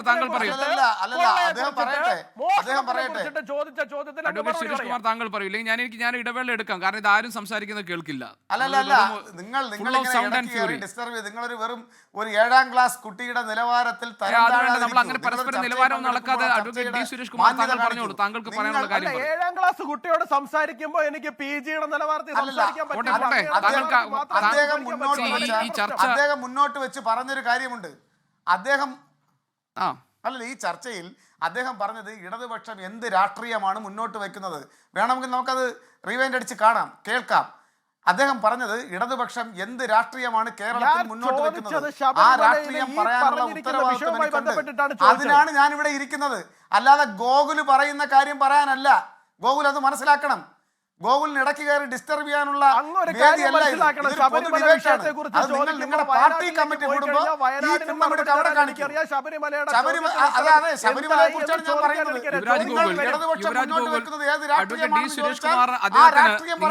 എല്ലാ ആരോപണങ്ങൾക്കും അദ്ദേഹം മറുപടി പറയട്ടെ. ഇപ്പൊ വസന്ത് സിറിയക്കിനും ഇതുപോലെ എതിരഭിപ്രായമുണ്ട്. വസന്ത് കൈപൊക്കുന്നുണ്ട്, ഞാൻ കാണുന്നുണ്ട്. അതിനുശേഷം അദ്ദേഹത്തിന് നിങ്ങൾക്ക് സംസാരിക്കാൻ ഞാൻ സമയം അനുവദിക്കുമല്ലോ. അപ്പോൾ അഡ്വക്കേറ്റ് സുരേഷ് കുമാർ താങ്കൾ പറഞ്ഞ ശേഷം നമ്മൾ ഈ ഉന്നയിച്ച ആരോപണങ്ങൾക്കുള്ള മറുപടി. യുവരാജ് ഗോകുൽ പറയുന്നത് ഈ വിഷയത്തെ കുറിച്ച് സംസാരിക്കുമെന്ന്. അതാണ്. അതെ, ഞാൻ പറയട്ടെ. ബഹുമാനപ്പെട്ട ആങ്കർ ശ്രീ ഗോപികൃഷ്ണൻ അദ്ദേഹം എന്നോട് ചോദിച്ചത് ഇടതുപക്ഷം എന്ത് രാഷ്ട്രീയമാണ് മുന്നോട്ട് വെക്കുന്നത്. ഇടതുപക്ഷം മുന്നോട്ട് വെക്കുന്ന രാഷ്ട്രീയം പറയാൻ ഉത്തരവാദിത്തപ്പെടുത്തിയിരിക്കുന്ന ആളാണ് ഞാൻ. അപ്പൊ സ്വാഭാവികമായും ഇടതുപക്ഷം മുന്നോട്ട് വെക്കുന്ന രാഷ്ട്രീയം പറയും. അതോടൊപ്പം തന്നെ BJP കേരളത്തോട് കാണിക്കുന്ന രാഷ്ട്രീയവും പറയാൻ എനിക്ക് ഉത്തരവാദിത്വമുണ്ട്. അത് പറയുമ്പോൾ ചൊറിഞ്ഞിട്ട് കാര്യമില്ല. മനസ്സിലായില്ലേ? അത് പറയുമ്പോൾ ഇടയ്ക്ക് കയറി ചൊറിയുന്നതല്ല നല്ലത്. അത് നല്ല ശീലമല്ല. സഹിഷ്ണുതയോടുകൂടി ഇങ്ങോട്ട് പറഞ്ഞാൽ അങ്ങോട്ട് പറയുന്നത് കേൾക്കാനുള്ള ധാർമ്മികമായിട്ടുള്ള ഉത്തരവാദിത്വം കാണിക്കണം. അല്ല, ഒരാളിനെ വളഞ്ഞു വെച്ച് ആക്രമിച്ച് ആ ആക്രമത്തിലൂടെ എല്ലാം നേടിയെന്ന് അവകാശപ്പെടുന്ന ഒരു രീതി ഉണ്ടല്ലോ. ഈ ആഗോള സംഗമത്തിലെ ക്രമക്കേടും കണക്കിലെ പൊരുത്തക്കേടും സംബന്ധിച്ച കാര്യങ്ങൾ കൂടി മറുപടി പറഞ്ഞാൽ പോവാം നമുക്ക്. അല്ല, ഈ കണക്കിലെ പൊരുത്തക്കേടിനെ സംബന്ധിച്ചാണ്. കണക്കിലെ പൊരുത്തക്കേട് ഓഡിറ്റ് റിപ്പോർട്ടിനകത്ത് അഡ്വക്കേറ്റ് കമ്മീഷൻ മുഖാന്തരം കോടതി ഉൾപ്പെടെ ചൂണ്ടിക്കാണിക്കപ്പെട്ടിട്ടുണ്ട്. അതിനെ സംബന്ധിച്ച് കൃത്യമായി നിങ്ങൾ മാധ്യമ പ്രവർത്തകർ നിലവിലെ ദേവസ്വം ബോർഡ് പ്രസിഡന്റിനോട് ചോദിച്ചു. അദ്ദേഹം പറഞ്ഞു 17-ാം തീയതിയുള്ള ദേവസ്വം ബോർഡിന്റെ മീറ്റിംഗ് കഴിഞ്ഞാൽ മാത്രമേ ഈ കാര്യത്തെ സംബന്ധിച്ച് കൃത്യമായി പറയാൻ വേണ്ടി സാധിക്കുകയുള്ളൂ. ബാക്കി പ്രചരിക്കുന്നത് ഊഹാപോഹങ്ങളാണ്. ഇപ്പം 2 കോടി രൂപ റീകൂപ്പ് ചെയ്യാനുണ്ടെങ്കിൽ സ്പോൺസർമാരിൽ നിന്ന് കണ്ടെത്തിയ പണം റീകൂപ്പ് ചെയ്യാൻ ഉത്തരവാദിത്വം ആ ദേവസ്വം ബോർഡിനുണ്ട്. അത് തന്നെയാണ്. പക്ഷേ ജനുവരി 28-ന് തിരുവഞ്ചൂർ രാധാകൃഷ്ണന്റെ ചോദ്യത്തിന് മന്ത്രി VN വാസവൻ മറുപടി നൽകിയത് പൈസ കിട്ടിയിട്ടുണ്ടെന്നാണ് നിയമസഭയിൽ പറഞ്ഞാൽ എന്താണ് തെറ്റ്? അല്ലല്ല, അതെന്താണെന്നുള്ളത് നമുക്ക് പരിശോധിക്കാം. മന്ത്രി അങ്ങനെ പറഞ്ഞിട്ടുണ്ടോ എന്നുള്ളതിനെ സംബന്ധിച്ച് പരിശോധിക്കാം. സ്പോൺസർഷിപ്പ് കിട്ടിയിട്ടുണ്ടെന്ന് പറഞ്ഞു കാണും. പൂർണ്ണമായും കിട്ടിയിട്ടുണ്ടോ എന്നുള്ളതാണ് പ്രശ്നം. അങ്ങനെ പറഞ്ഞിട്ടുണ്ട് എങ്കിൽ അത് നമുക്ക് പരിശോധിക്കാം. ശരി. പിന്നെ ഒരു കാര്യം പറയേണ്ടത്, ഈ ചർച്ച പറയുമ്പോൾ നമ്മൾ ഡിബേറ്റിൽ പങ്കെടുക്കുമ്പോൾ ഇന്ന കാര്യത്തിനെ മറുപടി പറയാവൂ. നമുക്ക് എന്ത് വേണോ പറയാം. ഇതിരിക്കുന്ന സഹ പാനലിസ്റ്റുകൾക്ക് എന്ത് വേണമെങ്കിലും പറയാം. ഇടതുപക്ഷത്തെ ആക്രമിക്കാൻ ഏത് വടിയെടുത്തും ഉപയോഗിക്കാം. തിരിച്ച് പരിമിതമായിട്ടുള്ള കാര്യങ്ങൾ മാത്രമേ പറയാവൂ. നേരത്തെ പറഞ്ഞ പോലെ ശരിയല്ല. ഇത് റിവൈൻഡ് ചെയ്താൽ മനസ്സിലാവും. ശ്രീ വസന്ത് സിറിയക്, താങ്കളുടെ സമയം പെട്ടെന്ന് ചുരുങ്ങിയ വാക്കുകളിൽ. അല്ല, പെട്ടെന്ന് അറിയാം. ഒന്ന്, നമ്മുടെ പ്രശ്നം എന്താണ്? ഇപ്പോൾ ഇടതു പ്രതിനിധിയോട് അരി എത്ര എന്ന് ചോദിക്കുമ്പോൾ പയർ അഞ്ചാഴി എന്ന് പറയുന്ന പോട്ടെ, ഇത് പാൽപ്പായസം 1 ലിറ്റർ എന്ന് പറഞ്ഞാൽ എങ്ങനെയാണ് കേട്ടിരിക്കാൻ പറ്റുക? അതുകൊണ്ടാണ് നമ്മളെല്ലാം ഇടപെട്ടു പോകുന്നത്. 2, ഇന്ന് VN വാസവൻ ദേവസ്വം ബോർഡിന്റെ മന്ത്രി പറഞ്ഞത് അടിസ്ഥാന സൗകര്യങ്ങൾ മാത്രമാണ് ഈ വിഷയവുമായി ബന്ധപ്പെട്ട് ഞങ്ങൾ ഒരുക്കിയത്. അങ്ങനെയാണെങ്കിൽ എന്തിനാണ് നാട് മുഴുവൻ വെച്ച ഫ്ലെക്സിൽ VN വാസവന്റെയും ഈ പറയുന്ന പിണറായി വിജയന്റെയും പടം വെച്ചത്? അയ്യപ്പന്റെയും ദേവസ്വം ബോർഡ് പ്രസിഡന്റിനെയും മാത്രം വെച്ചാൽ പോരെ? അതായത് VN വാസവന്റെ വാദം, ഞങ്ങൾ കട്ടില്ല, വരുന്ന കള്ളന് വാതിൽ തുറന്നു കൊടുത്തത് മാത്രമേ ഉള്ളൂ. ഞാൻ കട്ടില്ല, ഞാനല്ല കള്ളൻ, കള്ളൻ വരുന്നത് അറിഞ്ഞ് വാതിൽ തുറന്നു കൊടുത്തു, അത് മാത്രമാണ് ഞങ്ങൾ ചെയ്തത് എന്ന കണക്കിനാണ്. VN വാസവൻ അടക്കമുള്ള നിങ്ങളുടെ ദേവസ്വം ബോർഡിന്റെ മന്ത്രി അടക്കം ഞാൻ വെല്ലുവിളിക്കുകയാണ്. വരും ദിവസങ്ങളിൽ ആർജവമുണ്ടെങ്കിൽ, ഞാൻ നേരത്തെ ചോദിച്ച ചോദ്യങ്ങളിൽ ഒന്നുപോലും അദ്ദേഹം ഉത്തരം പറഞ്ഞില്ല. VN വാസവൻ പറയട്ടെ, ഇതാണ് അയ്യപ്പ സംഗമത്തിന്റെ ചിലവുകൾ, ഇതൊക്കെയാണ് വരവുകൾ, ഇത്രയൊക്കെയാണ് നഷ്ടം, ഇത്രയൊക്കെയാണ് ലാഭം എന്ന് പറയാനുള്ള ആർജവം കാണിക്കണം. 10 സെക്കൻഡിൽ ഞങ്ങൾക്കെതിരെയുള്ള ആരോപണം കൊടിമരവുമായി ബന്ധപ്പെട്ടാണല്ലോ. ആ വിഷയവുമായി ബന്ധപ്പെട്ട് ഹൈക്കോടതി പറഞ്ഞിട്ട് വിജിലൻസ്, നിങ്ങളുടെ വിജിലൻസ്, ആ വിജിലൻസ് നടത്തിയൊരു ക്വിക്ക് വെരിഫിക്കേഷൻ ഉണ്ട്. ആ ക്വിക്ക് വെരിഫിക്കേഷൻ ഇൻവെസ്റ്റിഗേഷൻ റിപ്പോർട്ടിൽ ഒരിടത്ത് പോലും അന്നത്തെ ദേവസ്വം ബോർഡിന്റെ മെമ്പർമാരെയോ നിങ്ങൾ ഈ ഉന്നയിച്ച കോൺഗ്രസ് നേതാക്കൾ ഒരാളുടെ പോലും പേര് പറഞ്ഞിട്ടില്ല എന്നതുകൂടി മനസ്സിലാക്കിയിട്ട് വേണം വെറുതെ ഇങ്ങനെ വായ്ത്താളം അടിച്ചു പോകാൻ എന്ന് മനസ്സിലാക്കി. ശരി, യുവരാജ് ഗോകുൽ. നോക്കൂ, ഞാൻ അദ്ദേഹത്തോട് ഇടതുപക്ഷത്തിന്റെ രാഷ്ട്രീയം എന്താണ് എന്നുള്ളതിനെ കുറിച്ചിട്ട് പാർട്ടി ക്ലാസ്സിലെ ചോദ്യമൊന്നുമല്ല ചോദിച്ചത്. ഞാൻ പറഞ്ഞത് അയ്യപ്പ സംഗമത്തിനകത്ത് വന്നിരിക്കുന്ന ആൾക്കാർക്ക് വേണ്ടിയിട്ട് ഇത്രയും 37 ലക്ഷത്തിന് മുകളിൽ ഹോട്ടൽ ബില്ല് കൊടുത്തുകൊണ്ടുള്ള ഈ കൊള്ള, ഇതിന്റെ പുറകിൽ എന്ത് ഇടതുപക്ഷ രാഷ്ട്രീയമാണ് അവർ മുമ്പോട്ട് വെക്കുന്നതെന്നാണ് ചോദിച്ചത്. ആ ചോദ്യത്തിന് ഉത്തരവായിട്ട് അങ്ങ് പോളണ്ടിലേക്ക് പോകേണ്ട കാര്യമൊന്നുമില്ല. ഏതെങ്കിലും ഒരു തലമുറയിലെ സഖാക്കൾക്കെങ്കിലും എന്തെങ്കിലും ഒരു മാറ്റം ഉണ്ടാകണ്ടേ? ചോദിക്കുന്നത് എന്താണ്? അതിന് പിന്നെ ഇടതുപക്ഷ രാഷ്ട്രീയമാണ് ക്ലാസ് എടുക്കാൻ തുടങ്ങിയ പിന്നെ ഞാൻ എന്താ മറുപടി പറയാ? പിന്നെ 2, കേരളത്തോട് ഞങ്ങൾക്ക് എന്തോ ചൊരുക്കാണെന്നാണ് പറഞ്ഞ. നിങ്ങളുടെ കേരളത്തിനോടുള്ള ചൊരുക്ക് എന്താണെന്നുള്ള കാര്യം താഴെ ഇപ്പോ സ്ക്രോൾ ന്യൂസ് ആയിട്ട് പൊക്കോണ്ടിരിക്കുന്നുണ്ട്. കൊല്ലത്ത് ESI ആശുപത്രി അനുവദിക്കപ്പെട്ടപ്പോ ആ ആശുപത്രി വരാതിരിക്കാൻ വേണ്ടിയിട്ട് 3-അംഗ രാഷ്ട്രീയം കളിച്ച ആൾക്കാരാണ് നിങ്ങളുടെ ഇടതുപക്ഷ സർക്കാര്. നിങ്ങളുടെ ഇടതുപക്ഷ സർക്കാര് വെറും 3-അംഗ രാഷ്ട്രീയം കളിച്ചതിന്റെ ഭാഗമായിട്ടാണ് കൊല്ലത്ത് സാധാരണക്കാർക്ക് ഗുണത്തിൽ വരേണ്ടിയിരുന്ന ഒരു ESI മെഡിക്കൽ കോളേജ് നിലവിൽ കേരളത്തിൽ നഷ്ടപ്പെട്ടിരിക്കുന്നത്. അങ്ങ് ഇവിടെ ഇരുന്നു കുരച്ചത് കൊണ്ടൊന്നും തന്നെ ആ കേരളത്തിനോട് ഇപ്പൊ നിങ്ങൾ കാണിച്ചുകൊണ്ടിരിക്കുന്ന ഈ നെറികേട് ആരും മറന്നു പോകുന്നു, ആരും കേൾക്കാതെ പോകുന്നൊന്നും തന്നെ ധരിക്കരുത്. അങ്ങയുടെ രാഷ്ട്രീയ പാർട്ടി കേരളത്തിനോട് കാണിച്ചിരിക്കുന്ന ഏതായാലും ഈ ചർച്ച നീണ്ടുപോകും. പക്ഷെ അതിനേക്കാൾ അപ്പുറമാണ് ആഗോള അയ്യപ്പ സംഗമത്തിലെ വരവ് ചെലവ് കണക്കുകളിലെ പൊരുത്തക്കേടുകൾ സംബന്ധിച്ച കൃത്യമായ കണക്ക് എന്ന് വരും എന്ന് നമുക്കറിയാനുള്ള അവകാശമുണ്ട്. അതിൽ ദേവസ്വം ബോർഡ് മാത്രമാണ് ആ തുകയ്ക്കൊക്കെ ഉത്തരവാദികളെങ്കിൽ എന്തിനാണ് സർക്കാരിന് ഇതിന്റെ ബില്ല് വരുന്നത് എങ്ങനെയാണ് എന്ന ചോദ്യം അവിടെ അവശേഷിക്കുന്നുണ്ട്. എവിടെയൊക്കെയാണ് ഇതിൽ കൃത്രിമത്വം നടന്നിട്ടുള്ളത്, എവിടെയെങ്കിലും അഴിമതി നടന്നിട്ടുണ്ടോ തുടങ്ങിയ കാര്യങ്ങളിലൊക്കെ ഇനി പരിശോധനകളും അന്വേഷണങ്ങളും ഒരുപക്ഷെ ആവശ്യമായി വന്നേക്കും. അതിലും കോടതി ഇടപെടൽ ഉണ്ടാകുമോ എന്നത് നമ്മളിൽ ആകാംക്ഷ ഉണ്ടാക്കുന്ന കാര്യവുമാണ്. ഈ ചർച്ചയിൽ പങ്കെടുത്ത എല്ലാ അതിഥികൾക്കും നന്ദി. എൻകൗണ്ടറിന് ഇവിടെ പൂർത്തിയാകുന്നു. മറ്റൊരു വിഷയവുമായി നാളെ ഇതേ സമയം. നമസ്കാരം. ലോകത്തെവിടെയായാലും ഏത് സമയത്തും 24 വാർത്തകളും ഓഗ്മെന്റഡ് റിയാലിറ്റി പാക്കേജുകളും എക്സ്പ്ലെയിനറുകളും വിശദമായി കാണാൻ ഞങ്ങളുടെ യൂട്യൂബ് ചാനൽ നിങ്ങൾക്ക് സബ്സ്ക്രൈബ് ചെയ്യാം.